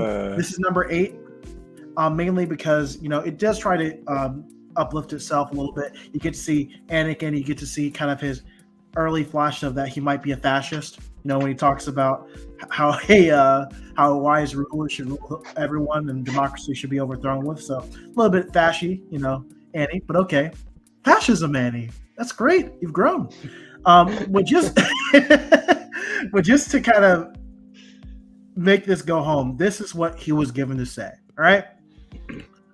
From the moment I met you all those years ago, not a day has gone by when I haven't thought of you. And now that I'm with you, I'm in agony. The closer I get to you, the worse it gets. The thought of not being with you, I can't breathe. I'm haunted by the kiss you should have never given me. My heart is beating, hoping this will not become a scar. You are in my very soul, tormenting me. What can I do? I will do anything you ask. If you are suffering as much as I am, please tell me. That is just lines that are hard to give deadpan. And yeah, his voice actor could do it because he doesn't have the actual facial expression that you have to have. You can voice act that a lot better than you can actually get a live performance of that. That is written by someone who listened to Shakespeare once and thought, oh, wow, I could do this. Let me just replicate. That's what that is written by, all right? That is terrible, ages awfully. And I'm sorry, I don't think Hayden could do too much with that. Now, once again, fight scenes are great. And if you look in there, especially the last scene, where all is lost almost, when you see everyone kind of come together, it very much so reminds me of the portal scene in Endgame where everyone comes together and helps the heroes out. I could see kind of that reflection. We get the introduction of Boba Fett too, all that good stuff. So yeah, the banter's great. That was entertaining. The only things that were kind of sucking was kind of the relationship. But even though that relationship had its script troubles, you still ended up caring about them. You did.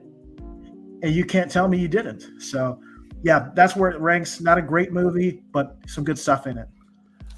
All I took away from that is, much like Harrison Ford and the Star Wars movies themselves, EJ fucks. DJ Flux, man. I was thinking it. I honestly, there was a moment there where I thought, I'm gonna have to turn the camera off. Like it's getting steamy.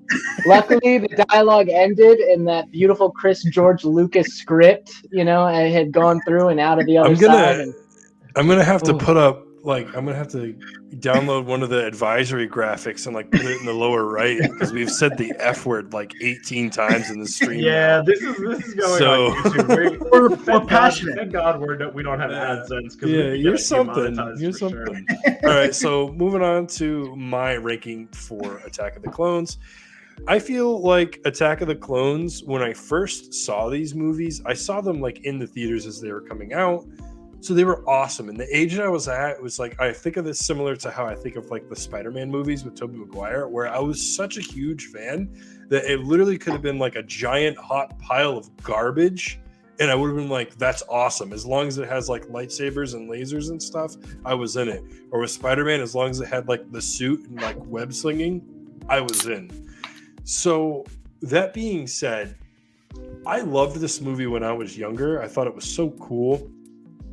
And such a revelation for the troopers. And I guess when I look back on it now and seeing it fairly recently, a lot of these really cheesy and just hard to get through scenes are very difficult to ignore. They're very glaring and hard to look past. That being said, I do agree with most of the positive things that you guys said.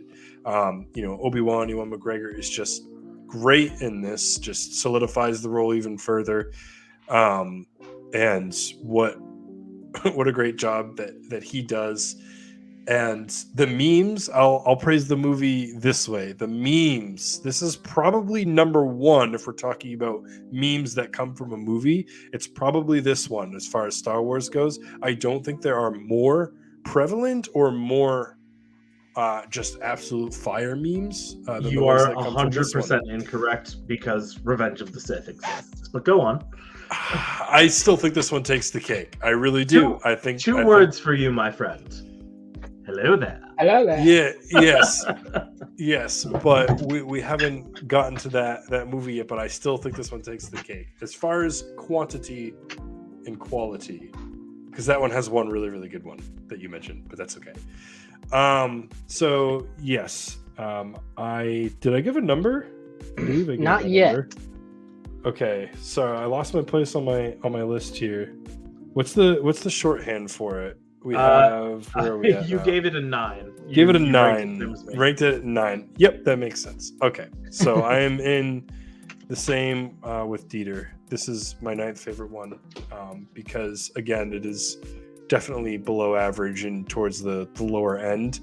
And it's probably, not to spoil too much, but it's probably the one left on this list that I still actually kind of enjoy. Once we get past 9, those movies are there and I either haven't seen them because they were unwatchable or I just don't like them and have seen them. So I completely agree. This the list. it hits number 8 for me. Mm. There's not much said that hasn't been said.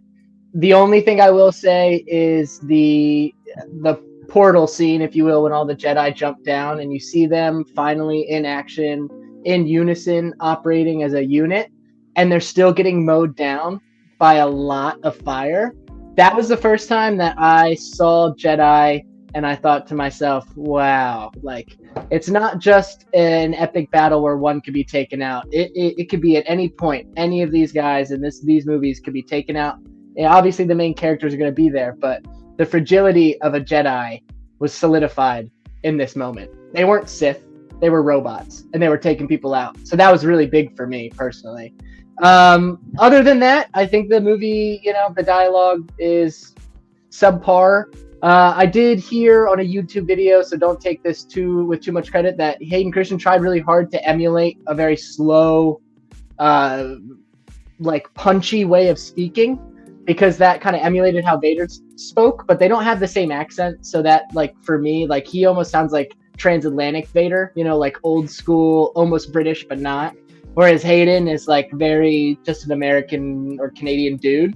So I didn't get it, but I have seen that he tried really hard to emulate that style of talking. So when he did become Vader and his voice changed, at least the rhythmicness of it was the same. So that's a little bit. But other than that, not the best movie. A lot of really fun scenes, but all in all, I could pass. Hey. All right. Well, once again, we are dismounting and trying to stick the landing with episode 3, The Revenge of the Sith. This is my favorite of the prequel trilogy. I have ranked it as my 5th favorite Star Wars movie. Is that right? Did I really say that? Did I say those words out loud? I had to double check myself. Yeah, I've ranked it as my 5th favorite Star Wars movie. And if I said it, it must be true.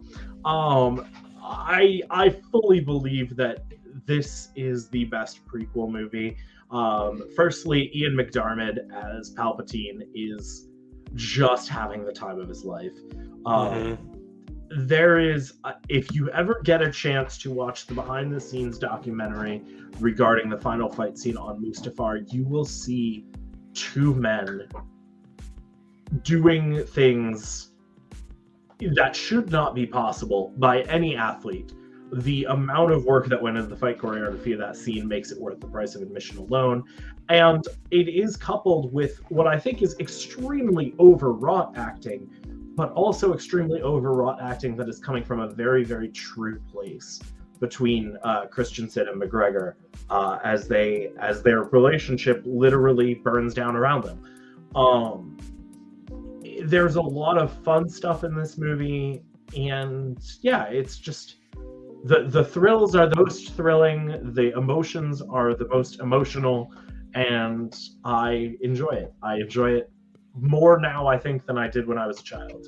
And I do think because our poor guest has had to go last in so many of these, and I was going to suggest, yeah. Yeah, I think we need to have Carter tell us what he thinks of Revenge of the Sith. I don't think this is going to be a surprise when I say this is my number 1 movie. I think this is the core of what Star Wars is for me personally. I don't think that Episode 3 is like a strange top pick for a lot of prequel people who grew up with the era, so I don't think I'm completely contrarian in that respect. But what it does for me is it finally solidifies Darth Vader as a powerhouse. To watch Anakin in the beginning be the savior that took out a Sith, picked up Palpatine, got him home safely, had his moment in the sun, and even Obi-Wan was like, no, it's your day. You go out and do your thing. He found out that he was having a baby.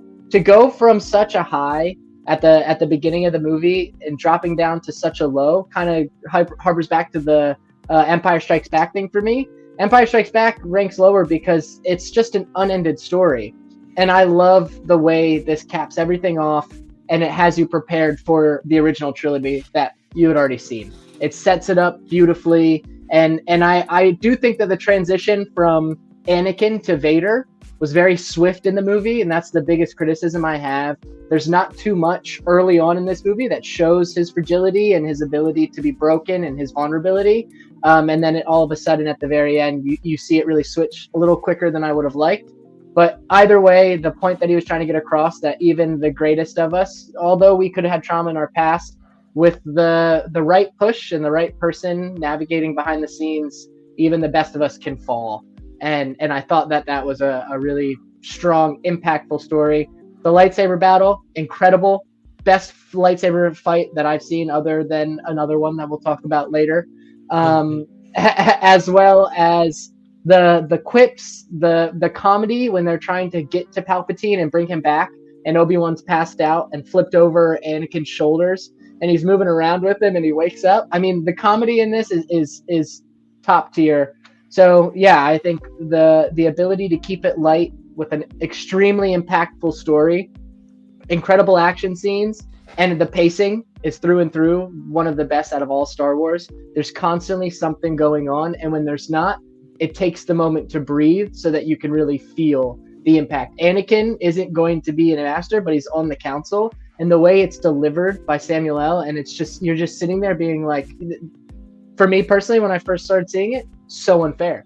So I think they translated the emotion super well in this movie, and it got the point across to me in a way that a lot of other Star Wars movies try to, but don't quite hit the mark. Have a seat, young Carter. Exactly. Yeah. All right. So Well, I can jump in Josh, here. tell us Then, about yeah, it. I guess we'll do a different order here. So this is also my favorite prequel movie. I really enjoyed this when this first came out, and I still like it now. It is a really solid movie. For me, it falls as the number 5 overall. So it's pretty up there. And I know I said 6 was kind of like average-ish because just number-wise is. I was still looking feel- at our numbers wrong. I said it was the 7th best, not the 5th best. I was reading Josh's column. I fixed it. Okay. There we Well, go. for me, I'm gonna have this as the 5th best because really outside the prequels and another film, I really do like this film. I know we were talking about the memes, we were talking about the lightsaber battle, talking about so many things.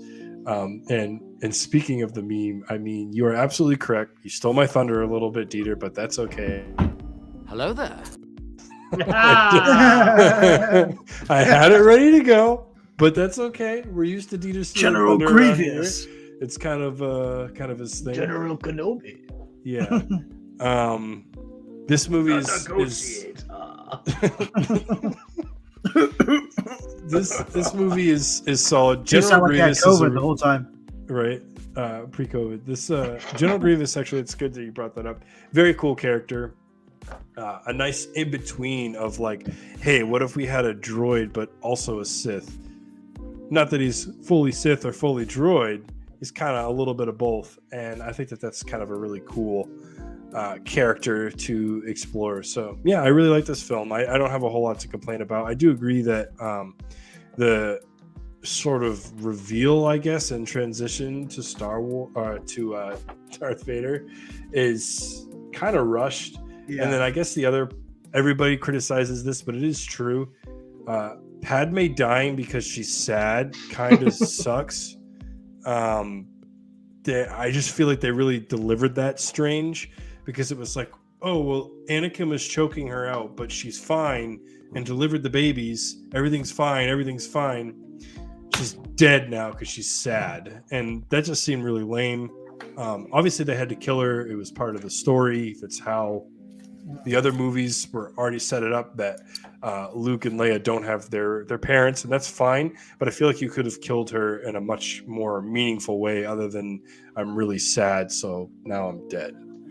Hey man, I love what you said there. I think it's you're done, right? I'm not interrupting you, right? No, you're good. Carry on. All right, just making sure. You're done Yeah. now, Josh. You're If done. you think that was upsetting, wait till Luke Skywalker sweats himself to death in a couple more movies. Now, at any rate, yeah. You're gonna find out. You're gonna find out. I will say, with the whole prequels in general, one thing I liked about the villains a lot is that they paralleled what Anakin became. Something that's been pointed out to me before is that in the Attack of the Clones, it's Grievous, who's very robotic and mechanical, like he becomes. And in Return of the Jedi, it's the Sith in general. And you could even say, in Attack of the Clones, it was more so, I'm trying to think of Tyrannus. Is that how you say Darth Tyrannus, Count Dooku. Tyrannus? Yeah. So, the Sith Darth Tyrannus is someone he has to combat, and then he combats a robot. So you mix those together, and you've got a Sith and a robot, and it becomes him. I loved that little piece of knowledge. Yeah.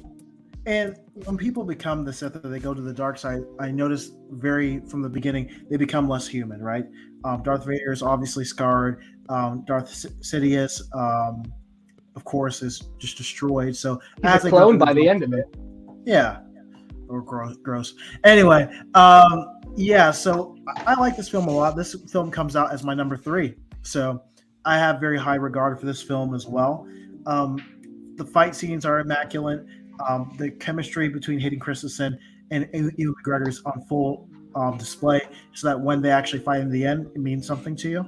Like you can't say that your hearts weren't tugging when he said, "You are my brother, Anakin. You were supposed to destroy the Sith, not join them." Mhm. And then Anakin looks up to him, basically says F. He goes, "I hate you." And he goes, "No, Anakin, I loved you."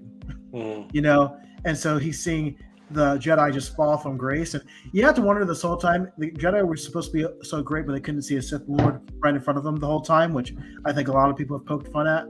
You know, what good is the Force when you can't tell whether a Sith Lord like sitting right across from you? You know, but yeah. So I mean, you got to see Yoda fight Darth Sidious, which is a great fight scene. Every time Yoda gets to mixed up, every time he throws that cane away, you know, he's ready to rumble, and that's always really fun to see. Yeah, I mean, everyone kind of gets rushed to their starting places for A New Hope, which can come across as a little clunky, but overall, the score is good. I mean, it really gives you an understanding of how everything goes down. It does deepen some of the original trilogy a little bit more, because when I saw Darth Vader in Return of the Jedi looking at Luke Skywalker getting killed by the Emperor, I saw, even though you didn't see any emotion, I saw in his face is like, oh my goodness, I'm about to lose him, just like I lost Padme, just like I lost everyone else in my life, just like I lost my mom. And so I saw him go through that transformation now with watching this movie, right? And then saying, no more, this is it, I'm ending this cycle of suffering. So yeah, number 3 for me, like this film quite a bit. Redeems the trilogy series, even though the dialogue once again is clunky with him and Padme. I mean, I'm sorry, Dieter, I know you're a Natalie Portman stan, but I think her lines are more wooden than Hayden Christensen's. Oh my goodness, It's not her best work. Yeah, I'll agree with that. You're tearing me apart. I just don't know. You're going down a path where I can't follow. You're tearing me apart, Lisa. Yeah. Oh, hi, Obi-Wan. She said I choked her. It's not true. I didn't. I did not. Oh, hi, Mark. Oh, hi, Obi. Yeah, so no, good one, but that kind of closes out our prequel. Now we get to go to the Disney. Well, actually, I'm going to change things up. I'm going to throw you guys for a loop here. What? Because I think the Disney sequel trilogy, I think, is, we could agree, the most controversial, the most polarizing. So we're going to continue ranking, but we're actually going to take a break from trilogies, and we're going to hit the 3 standalone movies. Okay. So, Josh, I apologize if you had these queued up in a certain order, but I'm going to throw you for a bit of a loop. I want to talk now very briefly about the Star Wars The Clone Wars, the animated film. This is my 11th movie. It is my second to least favorite, and it's such a shame because I know now, having watched the Clone Wars series, that Clone Wars was an excellent series, extremely well crafted, well voice acted, really did a lot to flesh out the prequel characters in a way that the movies didn't and couldn't allow for, which makes this movie such a shame because it is far and away the worst possible showcase for what Clone Wars was trying to do. If you wanted to make a Clone Wars movie, there were many episodes you could have stitched together. The Ryloth episodes, the Zillo Beast episodes, hell, even the Blue Shadow Virus episodes. And instead they chose what appears to be a batch of 3 episodes about the ugliest, most terribly animated little larva that I've ever seen, and we're just supposed to care about it. It is also... we know what Ahsoka becomes, and we know how great of a character she is now. At the time, I did not like her, and I don't blame audiences for not liking her, because she's a lot to take in this movie, and it's as a batch of episodes for a TV series, it's forgettable. As a film and a basically preview of what this show was going to be, I think it was a terrible choice. Yeah, I mean, I'll jump in and just say that I agree. I put it as my 10th as well. Did you make it 10th? You said 11. 11, but 11. Yeah, So right there. I put it pretty low down, so I put it as my 10th. I felt what it was trying to accomplish was awesome. The fact that they were going for some kind of way to tie in what was happening behind the movies. The animation was really cool. Something I hadn't seen before when I first watched it. I felt like the 3D had some limitations, but at the same time gave you more texture than I'd seen in a lot of other animated movies back when I was watching this. But yeah, I mean, the reason why it's ranked so low is because it's completely unforgettable for me. There's just nothing that's really stuck with me that didn't get ingrained through the show that I watched. So having seen the show all the way through, I remember it as part of the show more so than a movie. That's why I ranked it number 10. I don't aggressively hate it. There's nothing necessarily wrong with it that I can point out that's worth it, but definitely low on my rankings because I couldn't even tell you what happened, but I know I've seen it. So Yeah, so I'll piggyback off that and just say I'm right there with you guys. I put it at 10 as well. I actually had it at 11, but I was just looking back over my list and I had to swap it with something else upon further review.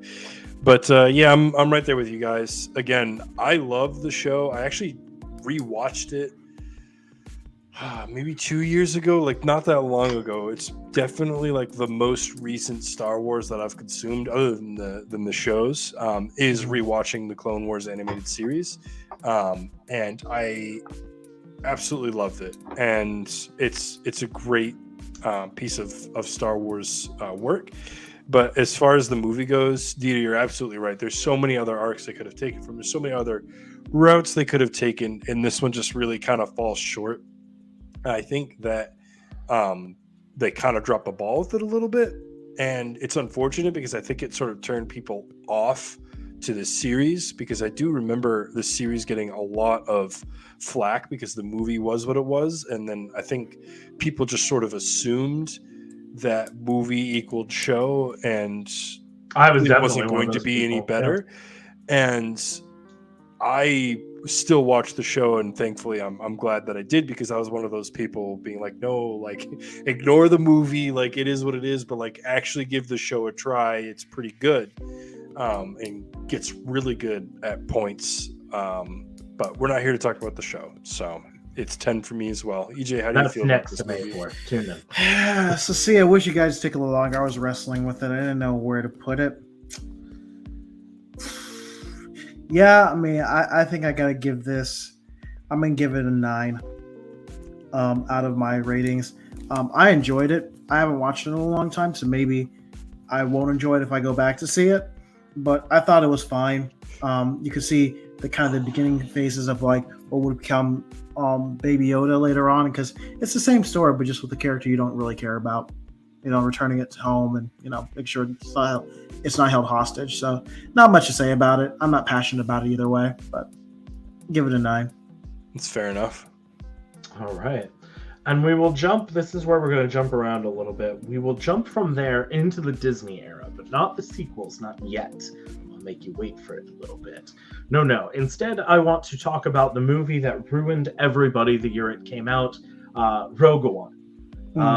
Rogue One. Ooh, I'm blurry now. I'm being blurred out. This is good. I love this. Rogue One. I like Rogue One. I put it as number 6 on my list. And I like it for a couple of reasons, but the main one I think is Rogue One is so far the only Star Wars movie to fulfill the promise of Star Wars, which we talked about at the start of the stream. The idea that Star Wars is a playground and anyone and everyone can play in it. And that means that you can tell all kinds of different stories in all kinds of different genres.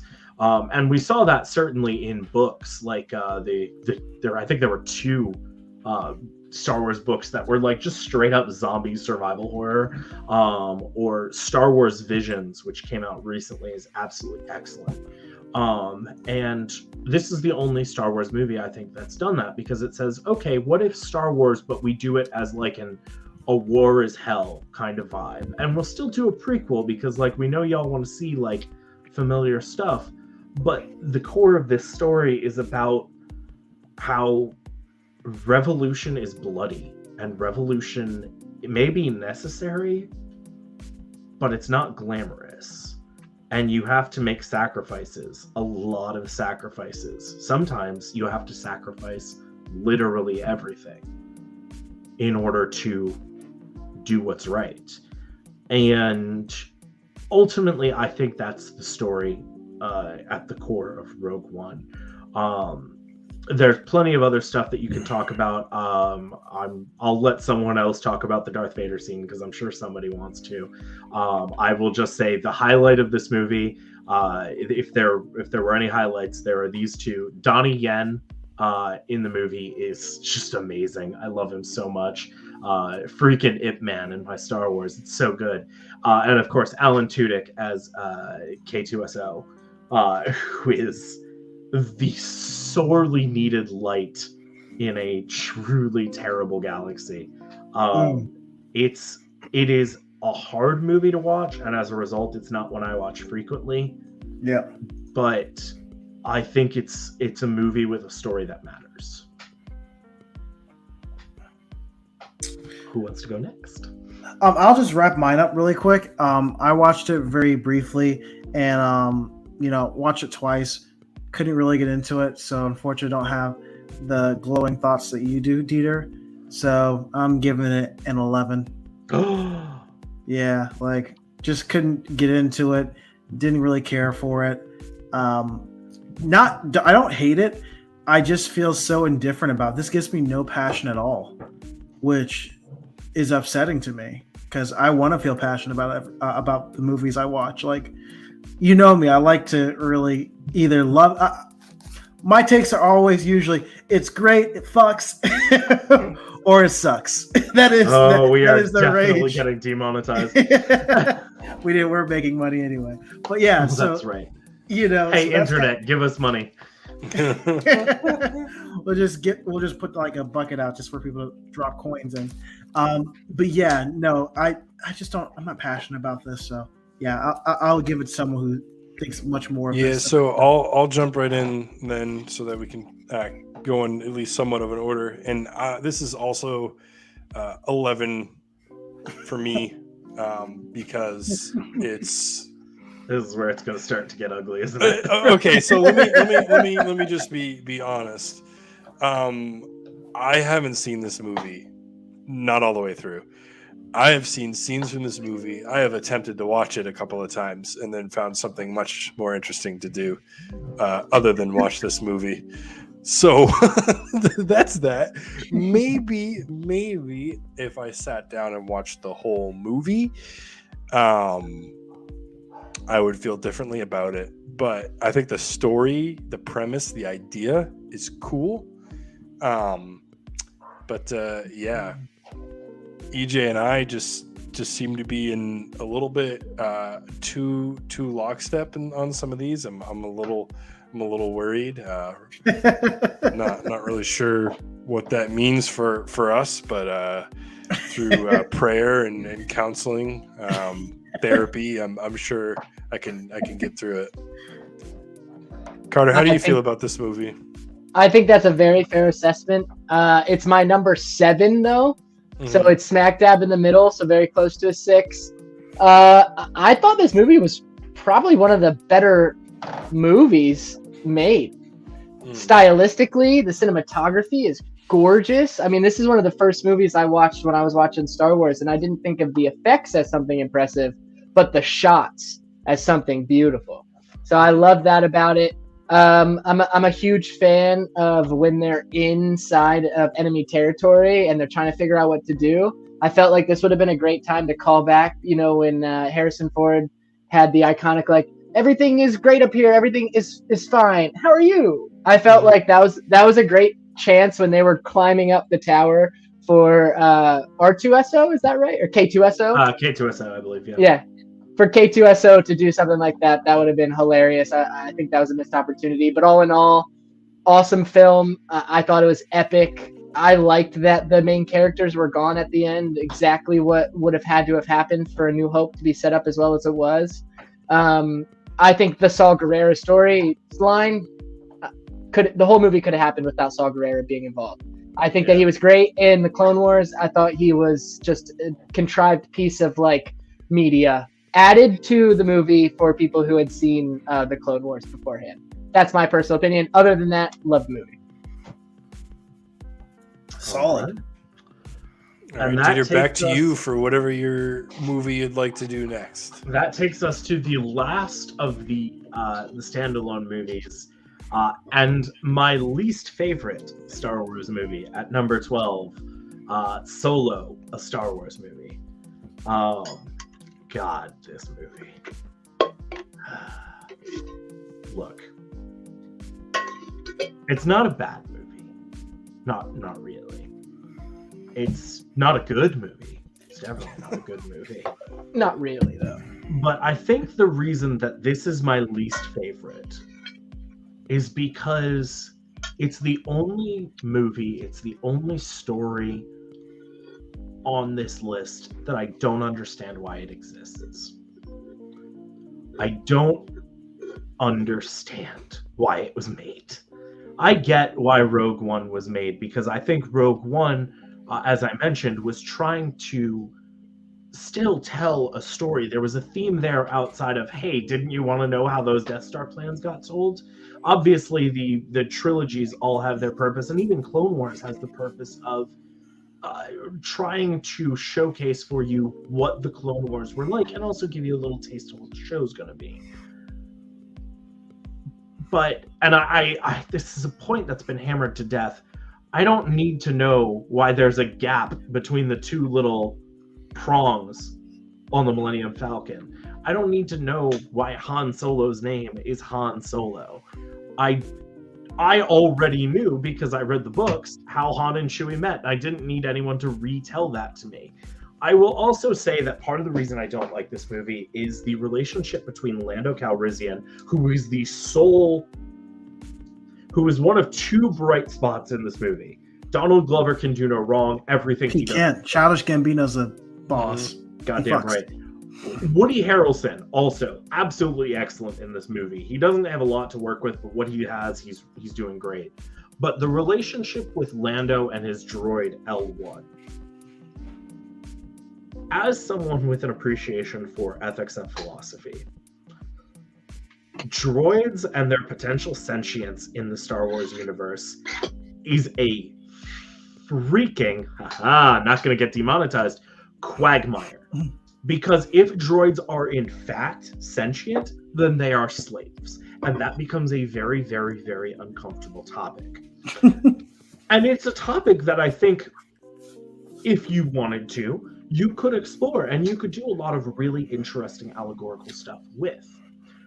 But the movie is not willing to engage with that idea in any serious way. And as a result, every time L1, I think that's her name, is on screen talking about droid liberation and that sort of thing, the joke doesn't land for me, because I'm too busy being like, oh no, that's right. Synthetic life is enslaved in this universe, and that's a problem. And other movies can skate by it, but this one wants to play with it, and it's not something that you can play with. So that's my biggest. If that's my biggest gripe with Solo, a Star Wars story, it really upsets me. I have a lot of strong feelings about that one particular thing. So yeah, Carter, tell me what you think. I have so many thoughts, so many thoughts about everything that you said that I disagree on nearly every single point that you made. I think that you are so entirely wrong, and I respect everything that you said.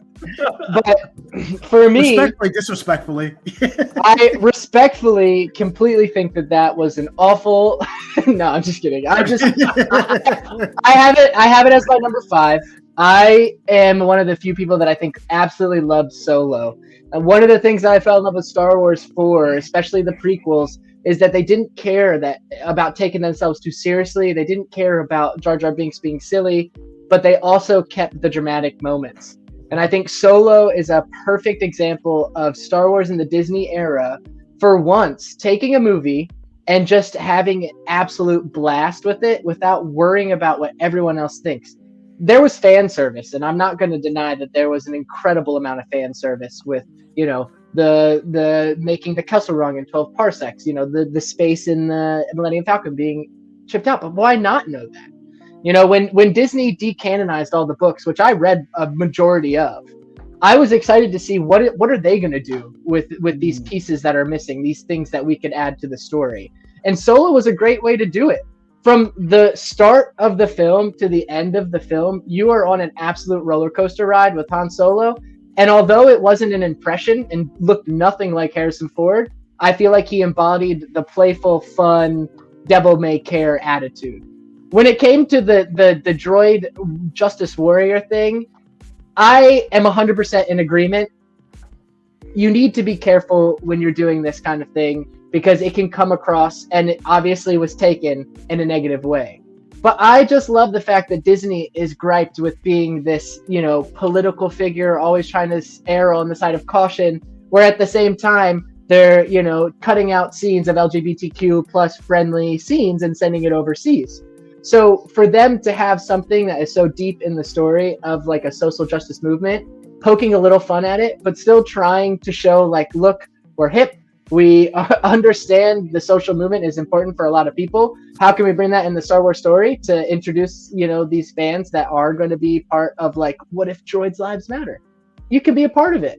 And if you want to have a little laugh at it, you can have a little laugh at it. If you want to take it seriously and be a part of the fandom that like stands behind it, you can. If you want to be confused because you feel like they were doing something really weird with this and it didn't hit the mark, I totally appreciate that. But I like that they let them play with it.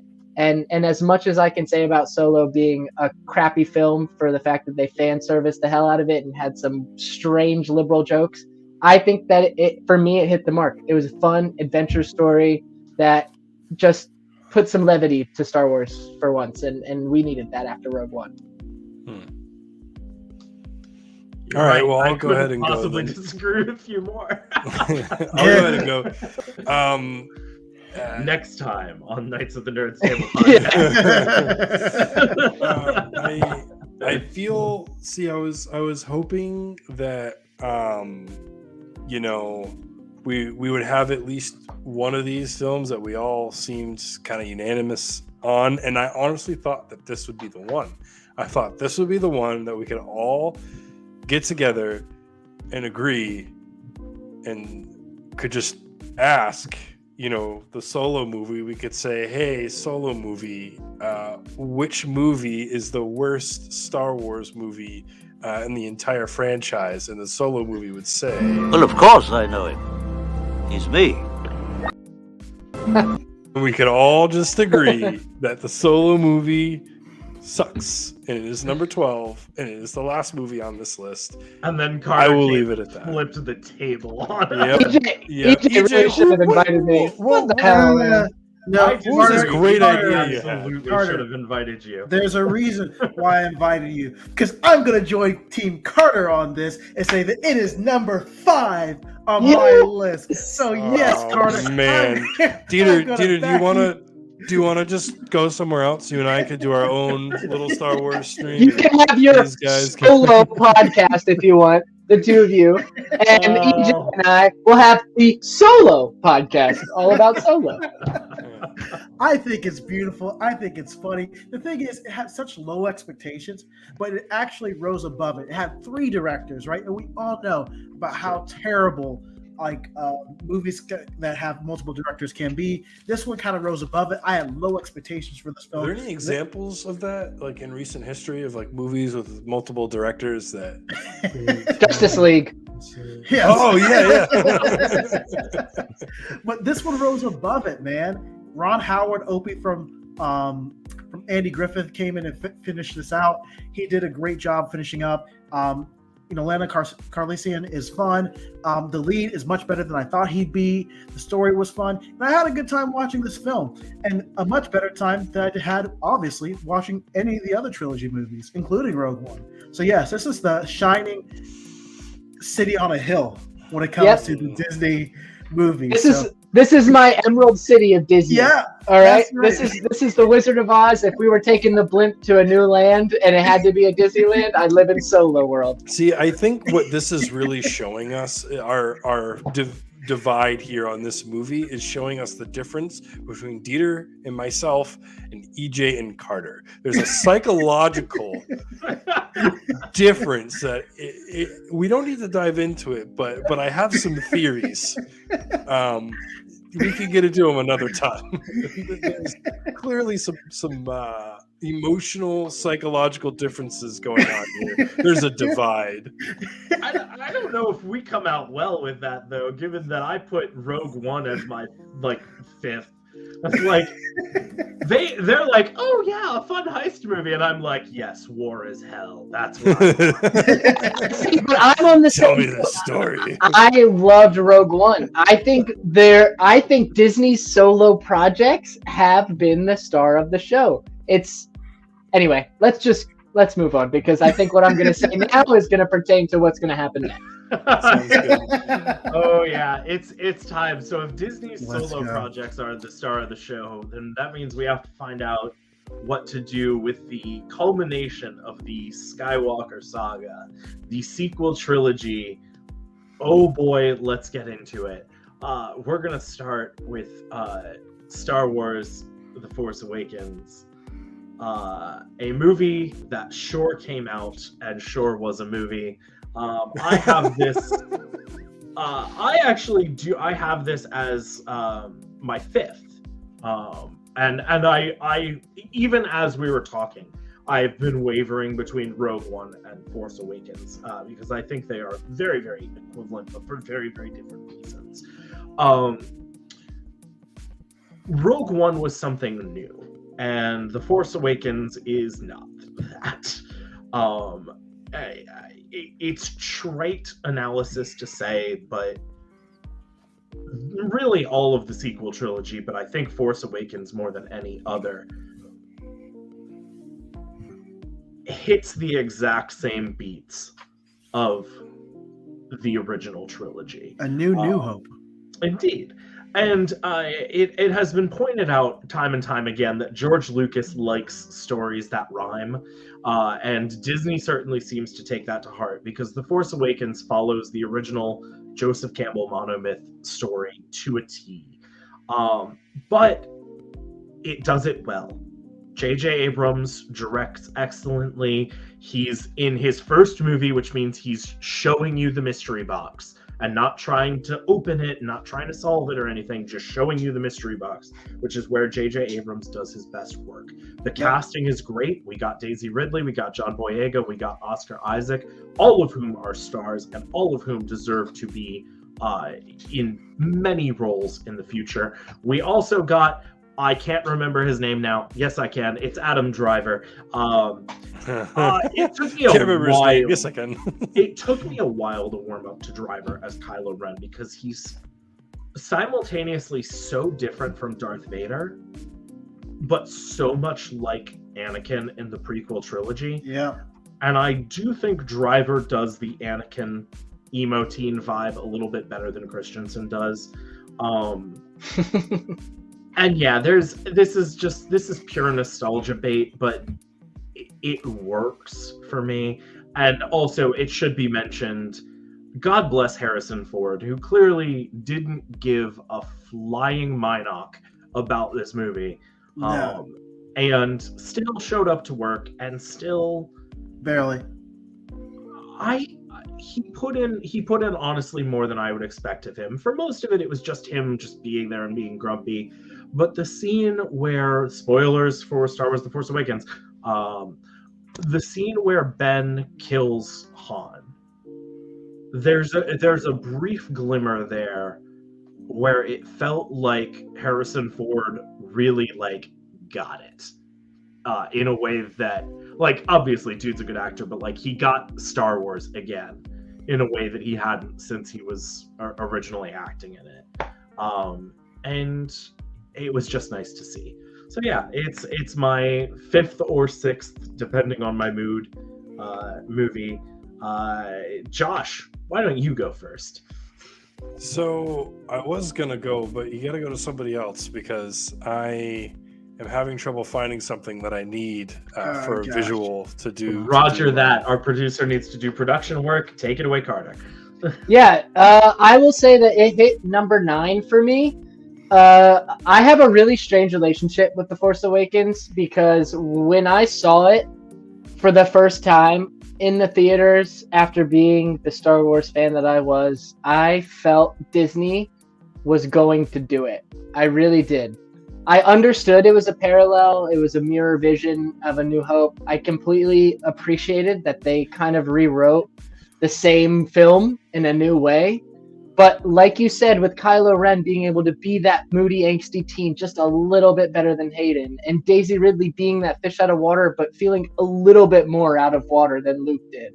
John Boyega, the prospect of him being a Jedi was what EJ thinks that Empire Strikes Back does, mind-blowing. Like, it really did genuinely just be like, oh my god, a stormtrooper turned Jedi, that's going to be so cool.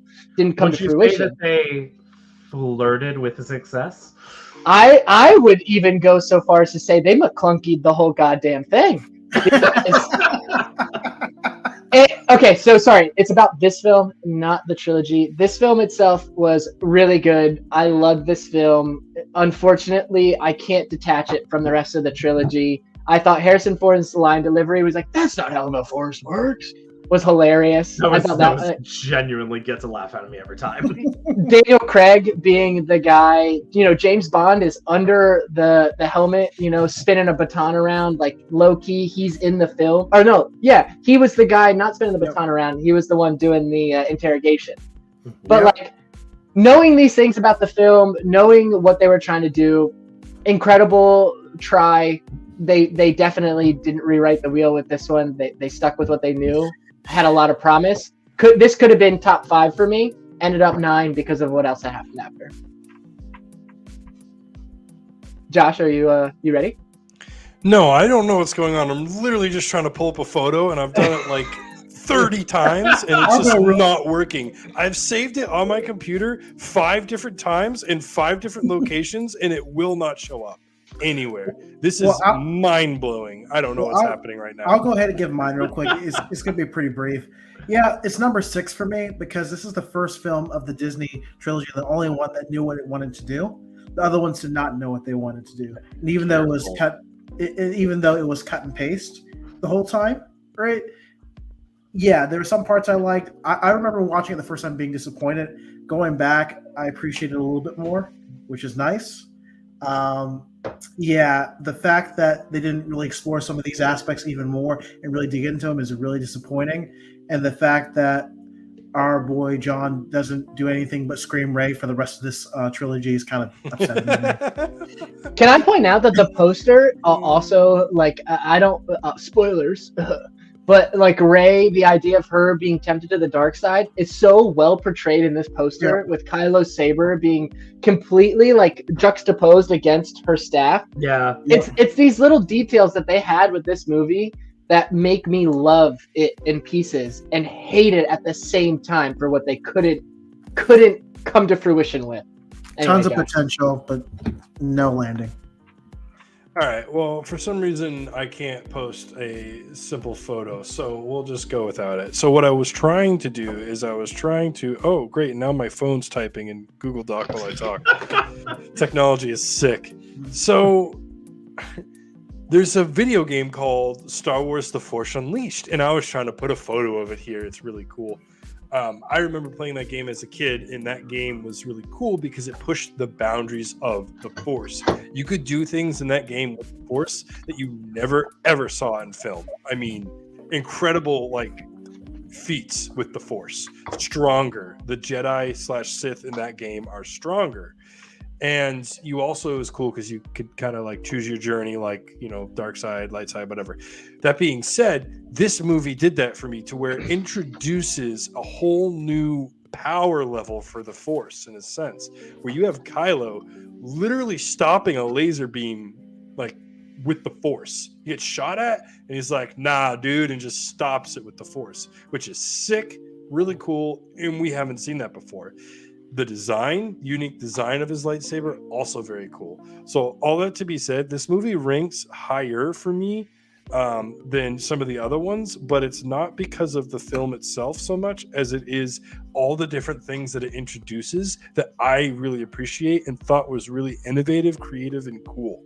So I think if I'm pulling up my list here, I believe I have it ranked higher-ish.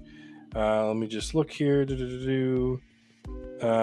Yes, 6. So I have it at 6, which is pretty good considering how much I do love the original films. And there's only a couple of films that are higher on the list for me than this one. There's a lot to like. I do remember when it came out, I went to see it in theaters a total of 3 times. So I actually paid to watch this movie 3 times. So I did very much enjoy it. So yeah, that's what I have to say about that. I don't know why I can't put a picture of The Force Unleashed, but very cool video game. I will say, Josh, that we don't see someone stop a laser in mid-flight like we do in The Force Awakens, but we do in when they're in Cloud City. And Han Solo is the first one and only person in all of Star Wars to shoot at Darth Vader and live. He shoots at him and he stops it with his glove. And this isn't canon anymore, but it was the gloves that actually repelled the laser bolt. It wasn't the Force or anything like that. So you're 100% right. But for the nerds out there like me, we have seen a laser bolt stopped by someone with the Force before. I meant the midair, like it stopped. Exactly. With the Force. Yeah. Because I was just pointing out, like, the power level increases, the stakes are higher. There's things being accomplished with the Force that we haven't seen yet in film. And I think that was probably a lot of product of what they could do, because I feel like the idea of stopping a laser bolt is exactly what George Lucas probably would have wanted to do in Empire Strikes Back in Cloud City, but he didn't have the technology to do it the way it could translate. So yeah, no, that's just a cool point. I appreciate that, and I think you're right. I think the next one's where we're gonna have the most fun. And now I it look takes forward us- to this. Yeah, the most, I think this is fair to say, the most polarizing film Star Wars has ever released. Rian Johnson's Star Wars The Last Jedi. Are you sitting down? Are you sitting I'm actually ready to leave. Good. Good. And I want to be very clear about this. Star Wars The Last Jedi is the best Star Wars movie ever made. All right, My number Dieter, one. you need to go to bed. You're done.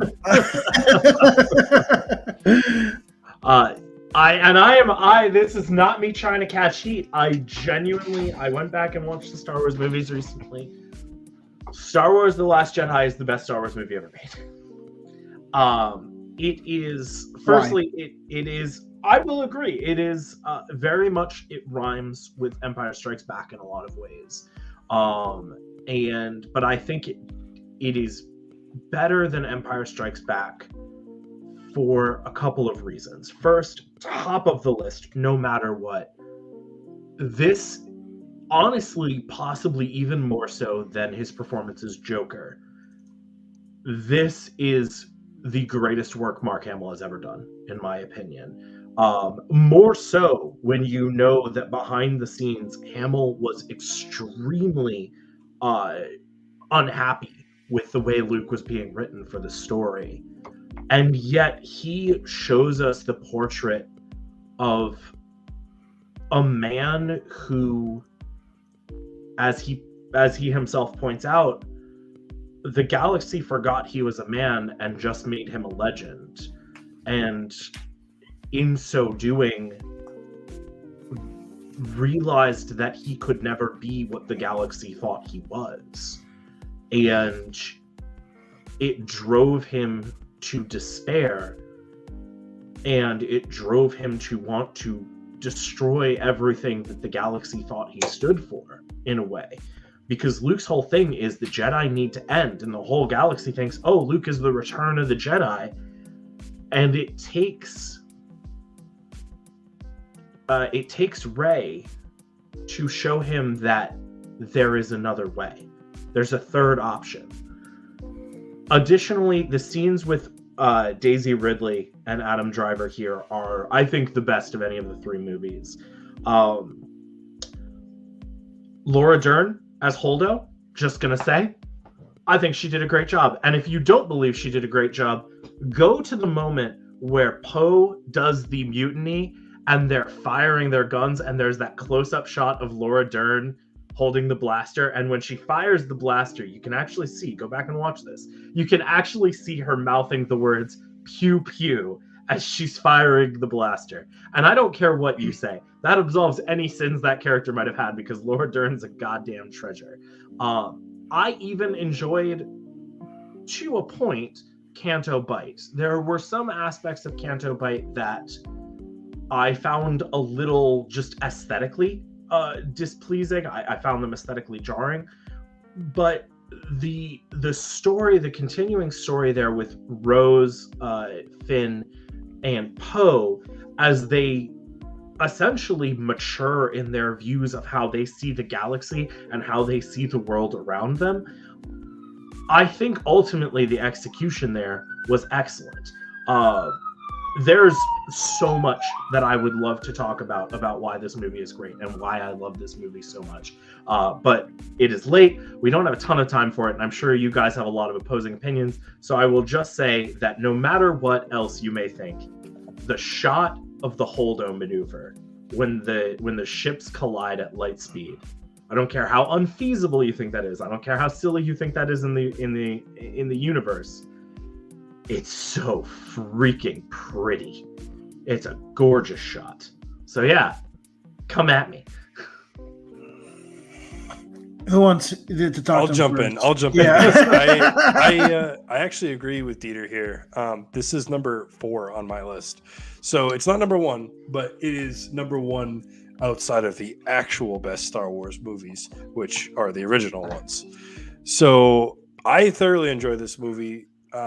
We aren't going to have time to get to all of our other segments tonight, obviously. Yeah, I figured. But we did have some other.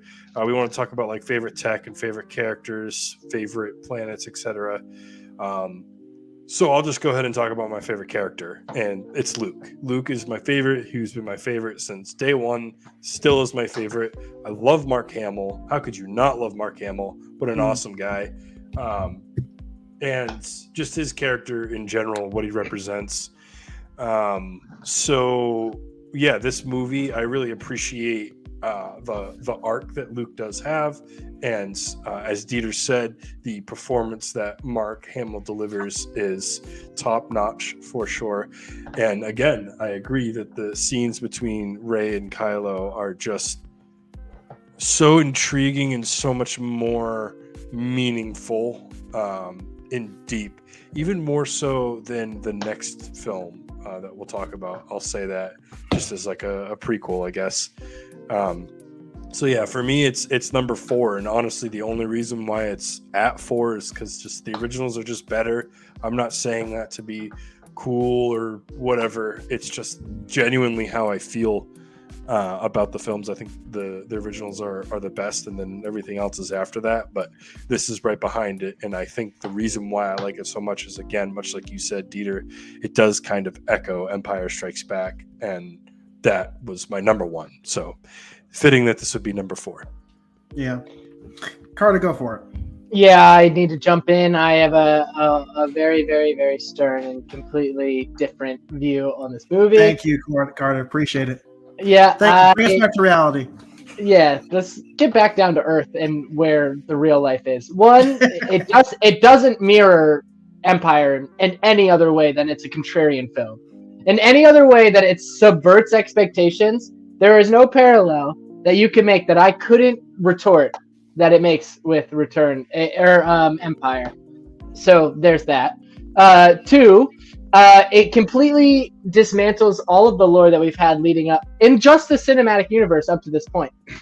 It dismantles the Metachlorians that we had before that, which sure, maybe because the original trilogy is your trilogy, that's the trilogy that you should base off of. How does it dismantle Metachlorians? Because it goes into the idea that Rey is, they retroactively changed it, but they really genuinely tried to make Rey just a nobody on Jakku. They alluded to parents, they alluded to this, they alluded to that, but they were trying to say to kill the past. They said it over 1 million times. Kill the past. Everything that was something before it's not, it doesn't matter anymore. Luke thinking that the Jedi was something that needed to be dismantled was finally the first plot point that I really agreed with.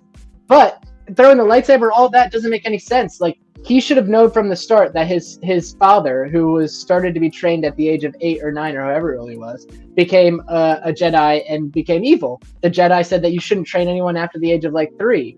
Then he becomes trained as a teenager, knows all this. He has all the books. He's read everything. He understands how Jedi lore works, but he's also still saying the Jedi need to completely change. Yeah, do it. But then Rey's saying no, we should still be. It doesn't make sense in the context of the greater story for me.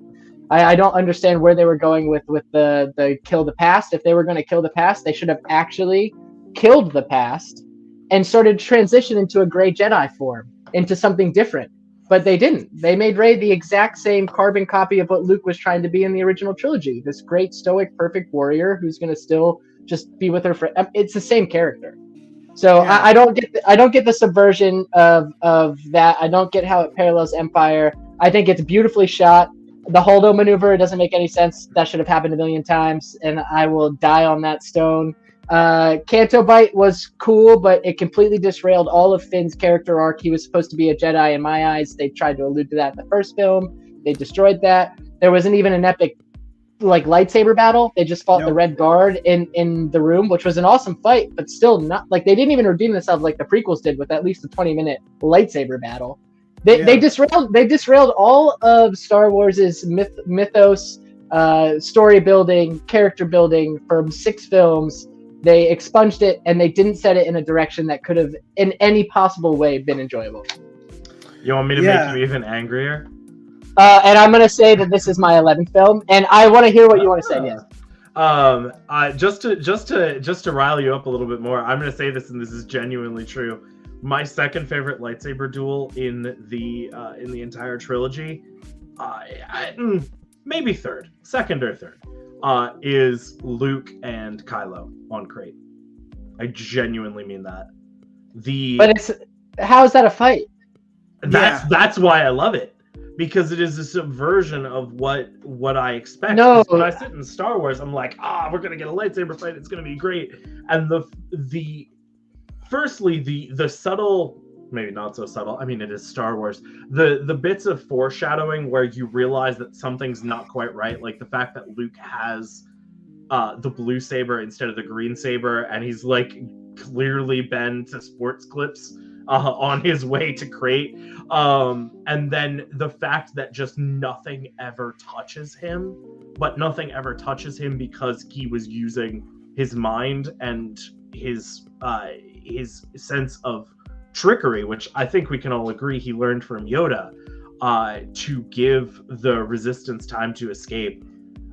It's just, and meanwhile, Adam Driver is fully just losing his mind. Clearly, more. And you know what? I will say that the acting in the sequel trilogy, and especially this movie, is incredible. Cinematography, incredible, and I think that it's really important to say, in Disney's prequel trilogy, each individual movie is honestly a fantastic movie, but only encapsulated in what it is. We got a terrible story with great movies. All of the other movies were a great story with some pretty crappy movies sprinkled in, but the story was always impeccable. And they've if you want to talk about subverting expectations, let's get 3 movies with a terrible story but great, as opposed to what Star Wars has always been, which is like pretty fair to midland movies, but amazing story. Yeah, I agree. And Carter, once again, I'm joining Team Carter. I love my seat on this team. Go ahead, get me a jersey. I want to be. Hold on, I need to fix something.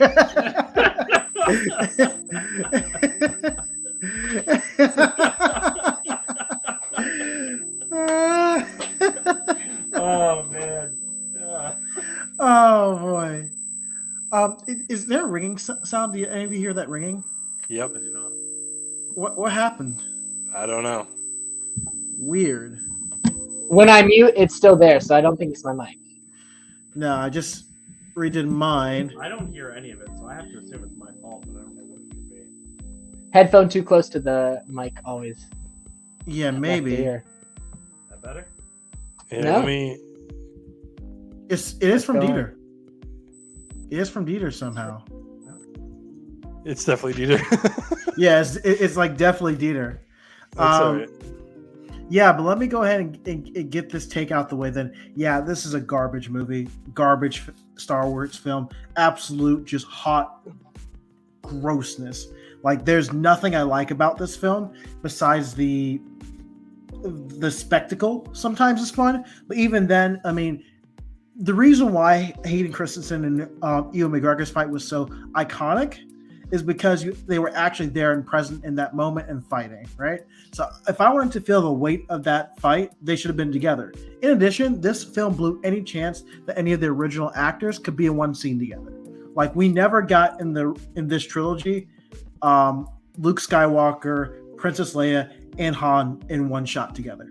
The fact that didn't happen is a travesty, and I don't know how you can call yourself, a Star Wars fan while not doing that in this trilogy. So yeah, no, everything Carter said 100 times over, and this was a massive disappointment. I remember going to the film and liking it first. Oh, this is interesting. When I watched it, I said, no, I actually hate this. Why does Luke sweat himself to death? Like, you call yourself a Luke fan. He literally just sits there and gives up the ghost, good old Padme style. He just gives it up. Like, for EJ, what? Can I add on to this? That's completely different, though. So I'm sorry. Was EJ talking out of his ass? Yes. All I'm gonna say. Let me just get everybody fixed here again. I agree with EJ. I have a lot of points. Go ahead. Obviously, you guys agree with each other. You know what? You should just get married, okay, and live happily ever after. All right. I'm gonna go back to third grade. That's probably about a third grade insult. You love him so much. Why don't you just marry him? So, since you guys are just agree about everything and clearly communicate so well, let me just fight back for a second here. As far as Luke goes, you can have that opinion, and that's fine. God bless America, but it's completely different than what happens to Padme, right? So Padme dies because she is sad. She's big sad, so she dies. Luke doesn't die because he's big sad. Luke doesn't die because he's defeated. Luke dies because he is ready, which is sick and epic. It is nice. I am choosing. This is like I am fulfilled now. I have gotten to this point, and it's not as simple as suicide. It's more of just it's like a theory of there's a lot of religious tie-ins, but we don't need to dive into it. Basically what I'm saying is he reached this pinnacle point and accepted his fate. It wasn't like I am choosing to kill myself, or I am succumbing to this thing that's more powerful than me and dying. It's more of just I'm ready and I am accepting of this role, the next role that I'm going to move into.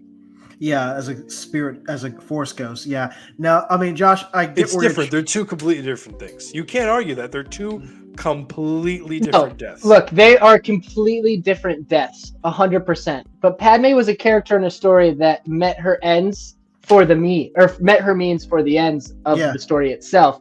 Luke was put on a pedestal at the end of Revenge of the Sith or Return of the Jedi. Yeah. We had a whole other trilogy that we had to get through to get back to his story, and to make a legend that for 50 years people were looking up to then put him in a position of anguish, to make him the person who's struggling, doesn't make sense. Why introduce characters that you are supposed to attach yourself, that you had a whole movie to have the challenge and the anguish that you could be along with in the journey, to not have the person that you have 50 years. Then you don't have a story. No, the story. No story if you don't have any conflict. That is the exact opposite. Josh, that is the exact opposite. Think about any movie franchise ever, right? You're somebody gets better at, they have some flaw or whatever, and they get over it, and then they go back on that. I mean, I could give literally 1,000 examples. How many of those have 9 movies? Nobody ever complains. Nobody ever complains.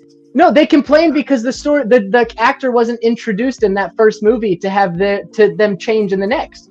We had 6 movies of them being a legend for them in one movie to be changed into something different. If you're not going to make the original cast the actual epitome of the story for the next 3 films, don't give them the conflicts. Make them the characters that you're aspiring to be. Like in every story you just described, there is someone that the character, the hero, is always trying to aspire to be. You've introduced new DJ, characters. shut the hell up.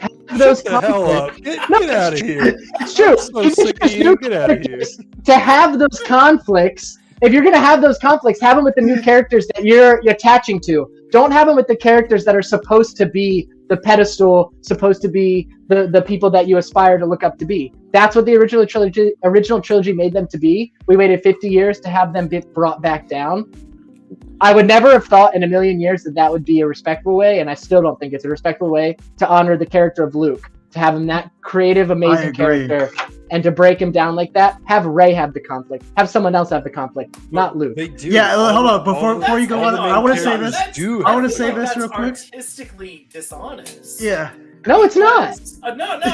So here's my thinking on that. So I get what you're saying. Like, you want to see Luke as this character that you can look up to and learn from, and you want him to be the pinnacle of what the Force should be. I get that desire. Not the Force. I think he was wrong with the Force. That's why that's the only thing about the Last Jedi I like, is trying to change the Jedi. But go ahead.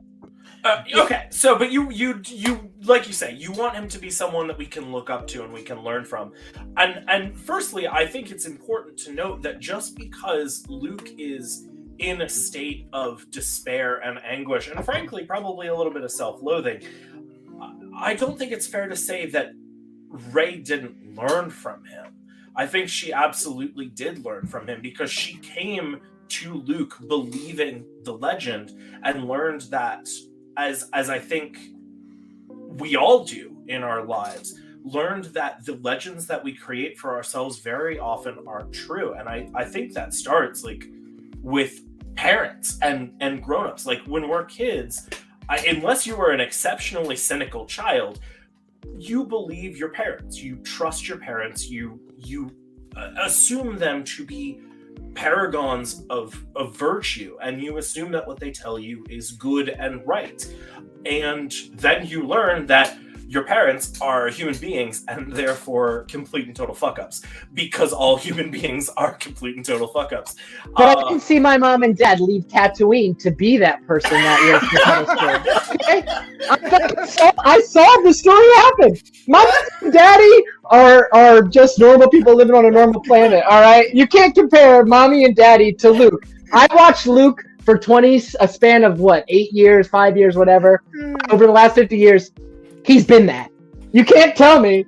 You can't make that comparison and be like, okay, yeah, but I didn't watch a whole fucking 3 trilogy movie of my mom and my dad leaving Tatooine to go, save their mom and dad to save the other person. It's all about saving the generation above you. Yeah, and I agree with that. And I know we have to wrap this up because we got one more to go. But I'll just add this on. First of all, Carter, that's like that you were spitting. You're absolutely spitting. And the only thing that you were getting close to is when you decided for karaoke night to sing Mr. Carter by Lil Wayne. That and this are just kind of equal in how just hard you are spitting. I agree with every single thing that comes out your mouth.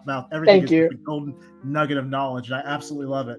I'll also say this about this film. Yeah, I mean, I like a Luke that defeats Darth Vader and turns him, and tries to turn him into the person he's supposed to be and redeems him and brings balance to the Force. You guys, for some reason, like your Luke drinking milk out of a weird cow thing. So no, if that's how you like your. That's the one flaw in this movie. Is I like weird shit. I'm willing to say that, but watching him milk the weird freaking Lapras from Pokemon, that was a bit much for me. I'm with you on that one. I think you should have gone straight to the teat, though, to be honest with you. If you're going to show the action of milking, why have the bottle there in the first place? You know what I mean? Just spray it right into the gullet, bro. Well, guys, let's wrap this up with the last one. Let's do it. All right. Yep. It's because it is time for Rise of Skywalker. Oh, boy. Oh, boy. Carter used a very specific term when describing The Last Jedi that I would now like to apply to this film, which is contrarian. This film is my 10th on the list. It is my 10th least favorite. And I think I think actually Carter was making some good points in the last conversation. Specifically when he was talking about how if you look at all of the movies in the sequel trilogy stand alone, there's a lot to like about them, whether it's the cinematography, whether it's the dialogue, whether it's the acting, whether it's the action. But they suffered from the fact that there was no plan. They started off by hiring J.J. Abrams, a man who is famous for mystery box style storytelling, creating mysteries with no intention of solving them. Then they moved on to Rian Johnson, a man famous for directing films that subvert other genres, who was, of course, immediately going to take the mystery box, quite literally throw it into the ocean, and try and subvert what we had seen previously. And then, instead of letting Rian Johnson continue on for a third movie, which is not to say like this was the plan from the start, if Rian Johnson had, I would love to see what Rian Johnson had planned for Rise of Skywalker, because I wonder if that would turn people around on Last Jedi. But that's not what we got. Instead, what we got was a script by Colin Trevorrow that barely saw the light of day and was, by all accounts, in turn a subversion of Rian Johnson's seeming plans and trajectory for the film. And then Disney decided in their infinite wisdom that Trevorrow's version wasn't good enough, so they brought in J.J. Abrams again. The problem is, I highly recommend watching these reviews, as Patrick H. Willems, a YouTuber and video essayist, points out, J.J. Abrams has ended one story in his entire career. Of all of the different shows that he's been involved in producing, developing, everything like that, he has only ever been responsible for the ending of one of them. And fun fact, it's the show Felicity. Not Lost, not Fringe, none of those. It's Felicity. Okay. Not a bad show, to be honest. Yeah. By all accounts, I've never actually seen it, but by all accounts, it's not a bad show. And even in Felicity, to my understanding, the ending of Felicity has the main character basically go back in time and revisit the beginning of the show to determine how she wants to make those decisions for the rest of her life. There's not really a concrete ending. There's not an ending to her character arc in that way. So I think right from the bat, bringing J.J. Abrams on to end the trilogy was a mistake. And I think overall, not having a plan and not having a consistent group of writers and directors plotting out the story absolutely killed this trilogy. In terms of the movie itself, it could use some edits. Like the entire thing with the Sith Wayfinder, if they had cut that out, this movie would have been 100 times better, because there was so much just hopping and skipping from planet to planet to planet to planet to planet in the service of plot, but not the service of character. And I think, EJ, I hope you'll agree with me on this. I think the man who got it worst out of anyone, except for obviously Rosemarie Tran, for reasons that we are not going into on this stream, is John Boyega, who got screwed by this movie. So yeah, if the Last Jedi was the most beautiful dismount off of a balance beam anyone's ever seen, Rise of Skywalker is the gymnast landing straight on their neck. Yeah. And that's where I'm at with it. Well, I'll follow up with that, Dieter. So I forgot to actually give a rating, but if it wasn't clear, Last Jedi is number 12 on the list, like absolute garbage, and deserves every, hit ever. The next one up is, Rise of Skywalker is at number 10. And here's why, right? So they were trying to give it the send-off that it didn't deserve. They're trying to give you all these big moments that you should have cheered for. You should have been uplifted. You should have felt like you were watching Endgame or, one of those movies, right? Or No Way Home that recently came out, where I should have had in my heart, in my gut, this pit of joy where I'm just like, oh my goodness, I really want to just root for these guys. But they did all that without really building these characters up. They basically retracted everything from the movie before, and it's completely disjointed. It doesn't fit. Now, you're right. The script they had to basically redo. They brought in Chris Terrio, who Chris Terrio was the original writer for Batman v Superman and the Snyder Cut of Justice League. The Joss Trevorrow. What's his name? Trevorrow. Okay, you're right. My bad. Chris as far as- Trevorrow. Yep, Chris Trevorrow. You're right. My bad.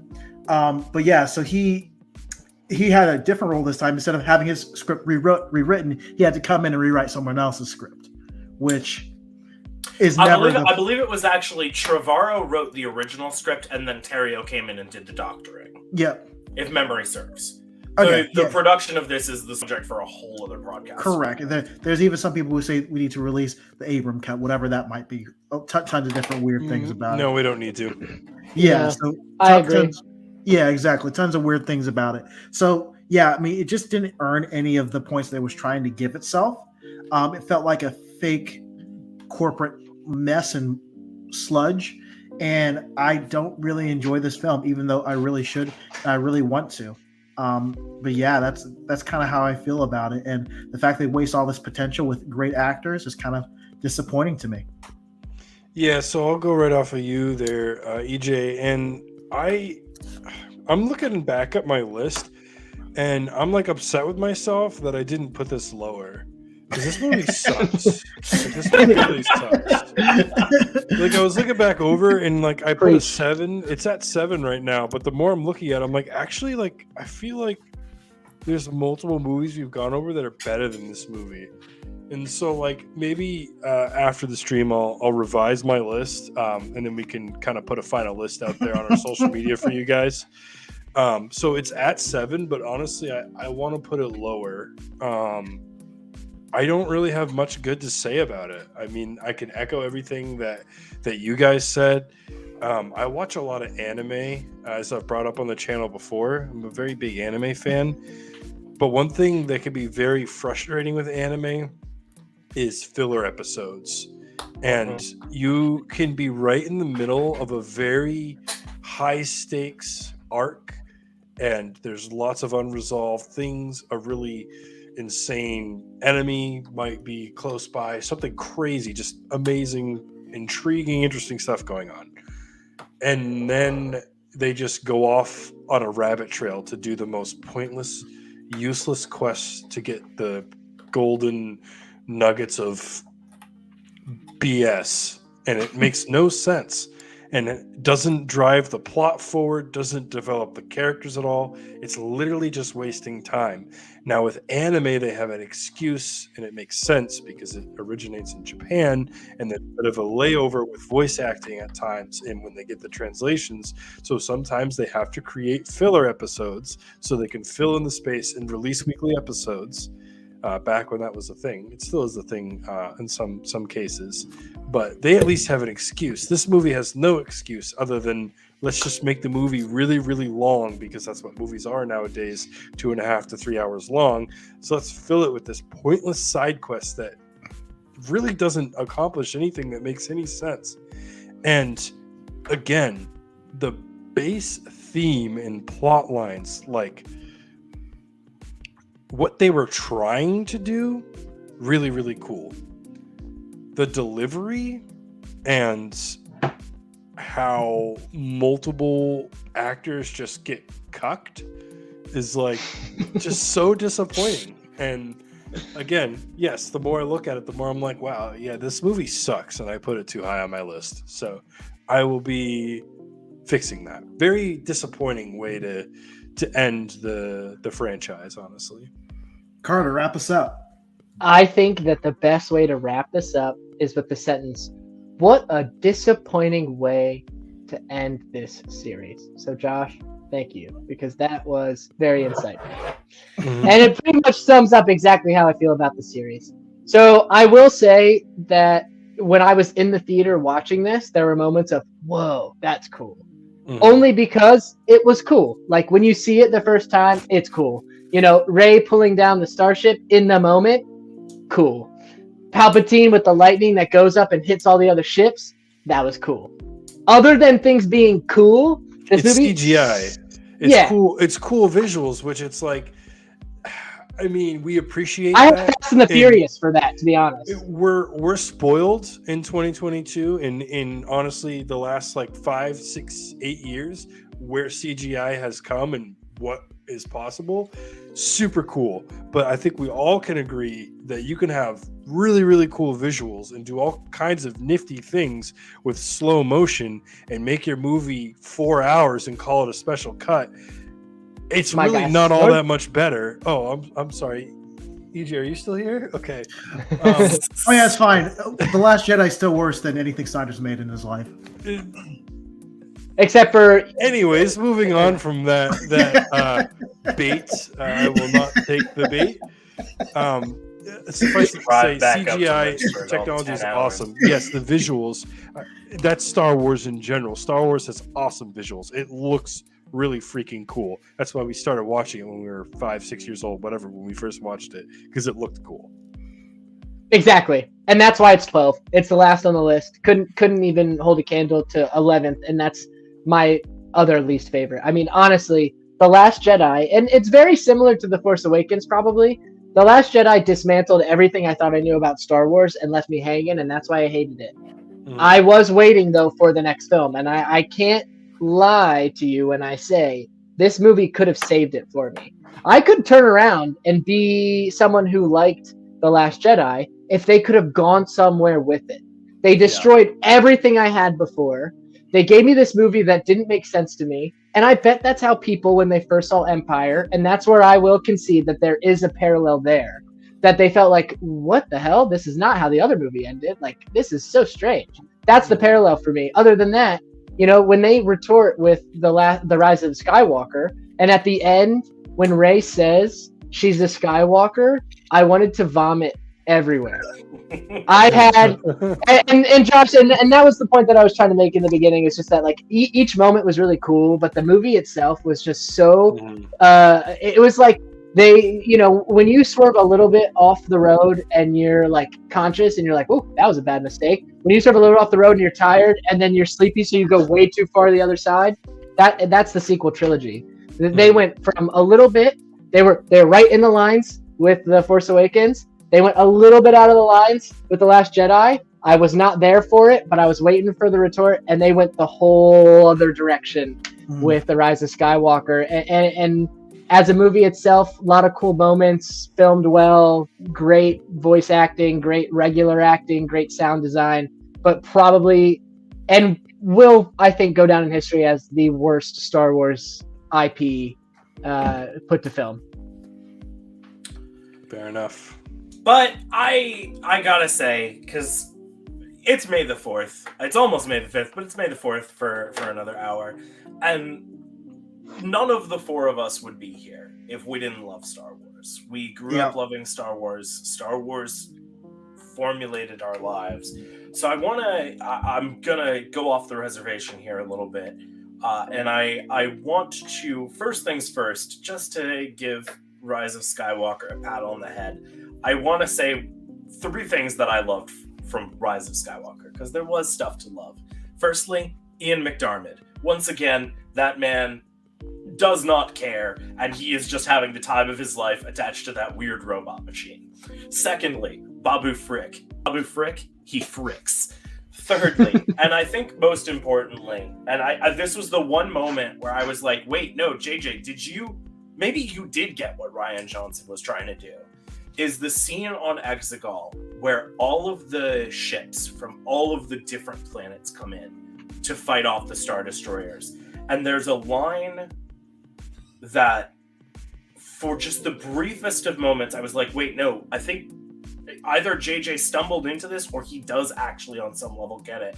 Where they're like, wait a second, this is impossible. The Republic has no navy. And one of the other people just says, this isn't a navy. It's just people.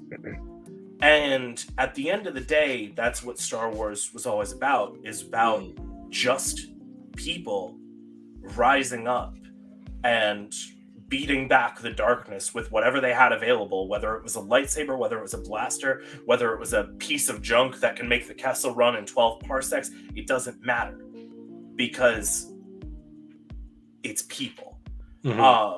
So I love that. But I do want to say, as a quick lightning round palate cleanser to get our arguments about the sequel trilogy, if everyone wants to go around and just say just one moment from Star Wars that just every time they see it just warms their heart. And guests first, Carter, if you want to go with that.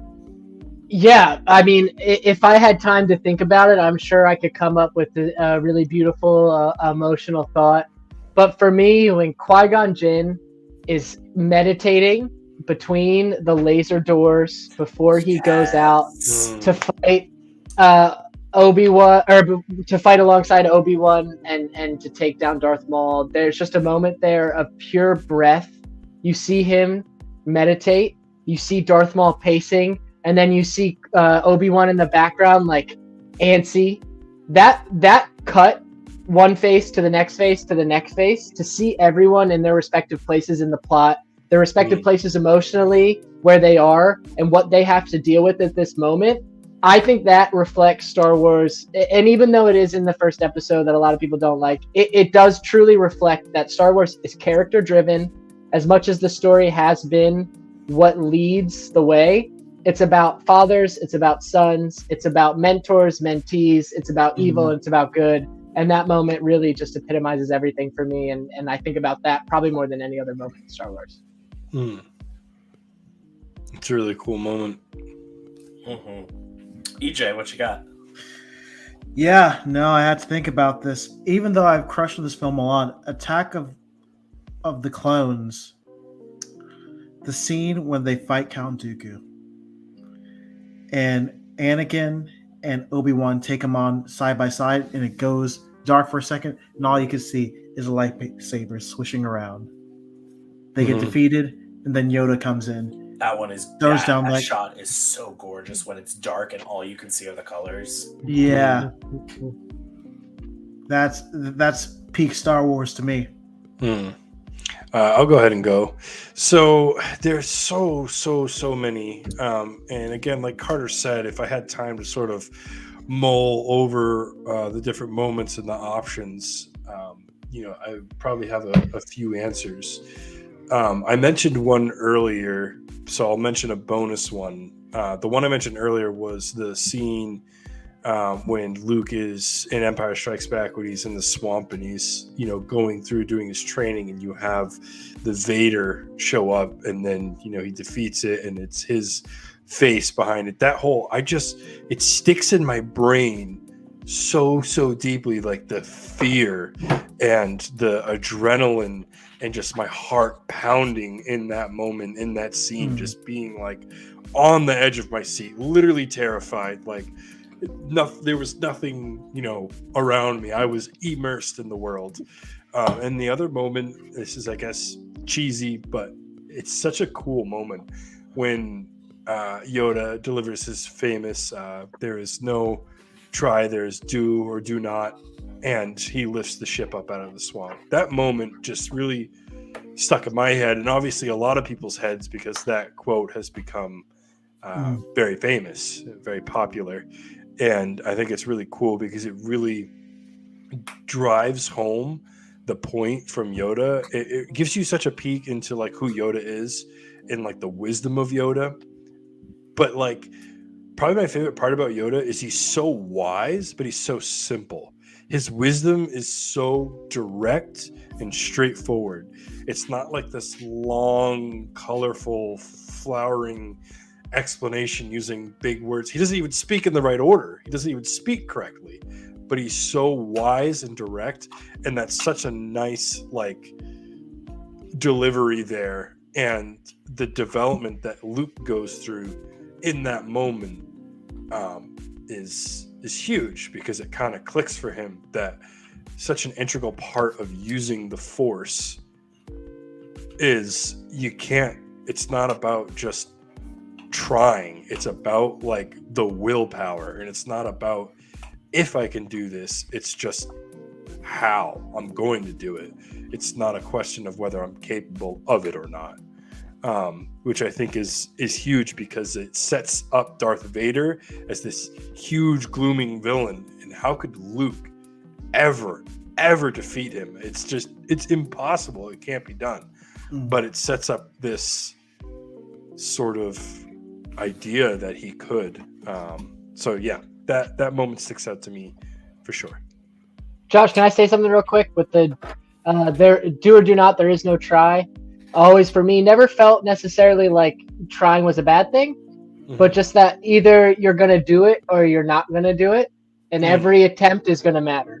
Exactly. So like one thing that a lot of people give shit to is like the Siths deal in absolutes and Jedi don't. So the sentence "do or do not, there is no try" sounds very absolute, but I just want to say it's not about whether or not you succeed. It's not about whether or not you even tried to succeed. It's just that there is going to be an outcome, and the only outcome matters when you put the effort in. So try all you want, but it's not going to matter at end game, and I love that about that. So I appreciate that scene. Yeah, so I'll just say that's exactly what thank you for saying that, but that's what I think of that quote as well. Is it's not so much that Yoda is saying don't try, it's like either do it or don't do it. Like it's not a negative on trying, and it's not an absolute per se. More of what he is trying to get at is that it's not quitting. That's what he's calling out. Because when you try, and the way that Luke frames it, he's like, I can't do this. And Yoda's like, yes, you can. And he's like, no, whatever. I guess I'll try. And that's what he's challenging. What he's challenging is that sort of attitude of, sure, whatever, I'll give it a shot. Luke isn't actually believing or convinced that he can lift the ship up out of the water. He is just trying to appease Yoda.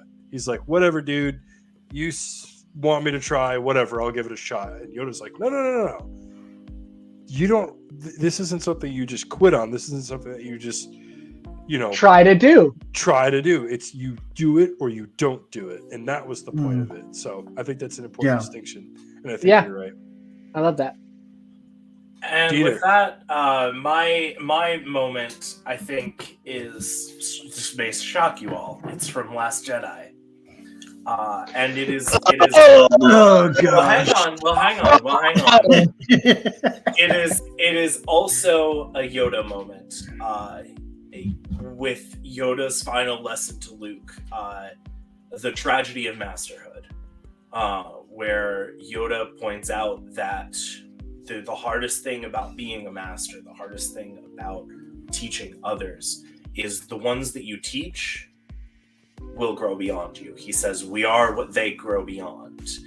And not to put too fine a point on it, but this, if anyone is ever listening to this in the future, we are recording this on May the 4th of 2022. And there's a lot of stuff going on in our world right now. And there's a lot of feeling of frustration and a lot of anger because there's the belief that we will never grow beyond what we are. And Yoda's lesson is something that I think is extremely true and extremely difficult to remember, is that we are always progressing. We are always becoming better as a species, as people. We improve ourselves and we improve each other day in and day out. This is a very Star Trek vibe, which is probably why I like it so much, because I love Star Trek. But yeah, that moment where Yoda teaches his final lesson, and it is a lesson that I think that we now, as adults, enjoying Star Wars, and seeing the new generation of kids coming in and learning to love Star Wars the way we did, I think it's a lesson that we need to learn, is that Star Wars is slowly but surely growing beyond us and becoming something that is not just for us anymore. And we can still enjoy it, we can still love it, and we always will, but it's going to be taken by now new people and new visions and new ideas. and it's going to grow beyond what it was. And sometimes what it grows into might need to be pruned a little bit, let's be honest here. Yeah.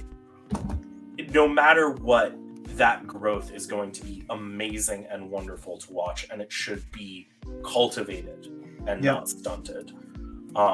So yeah, that's kind of my message for the evening. I think at this point it is 11:18.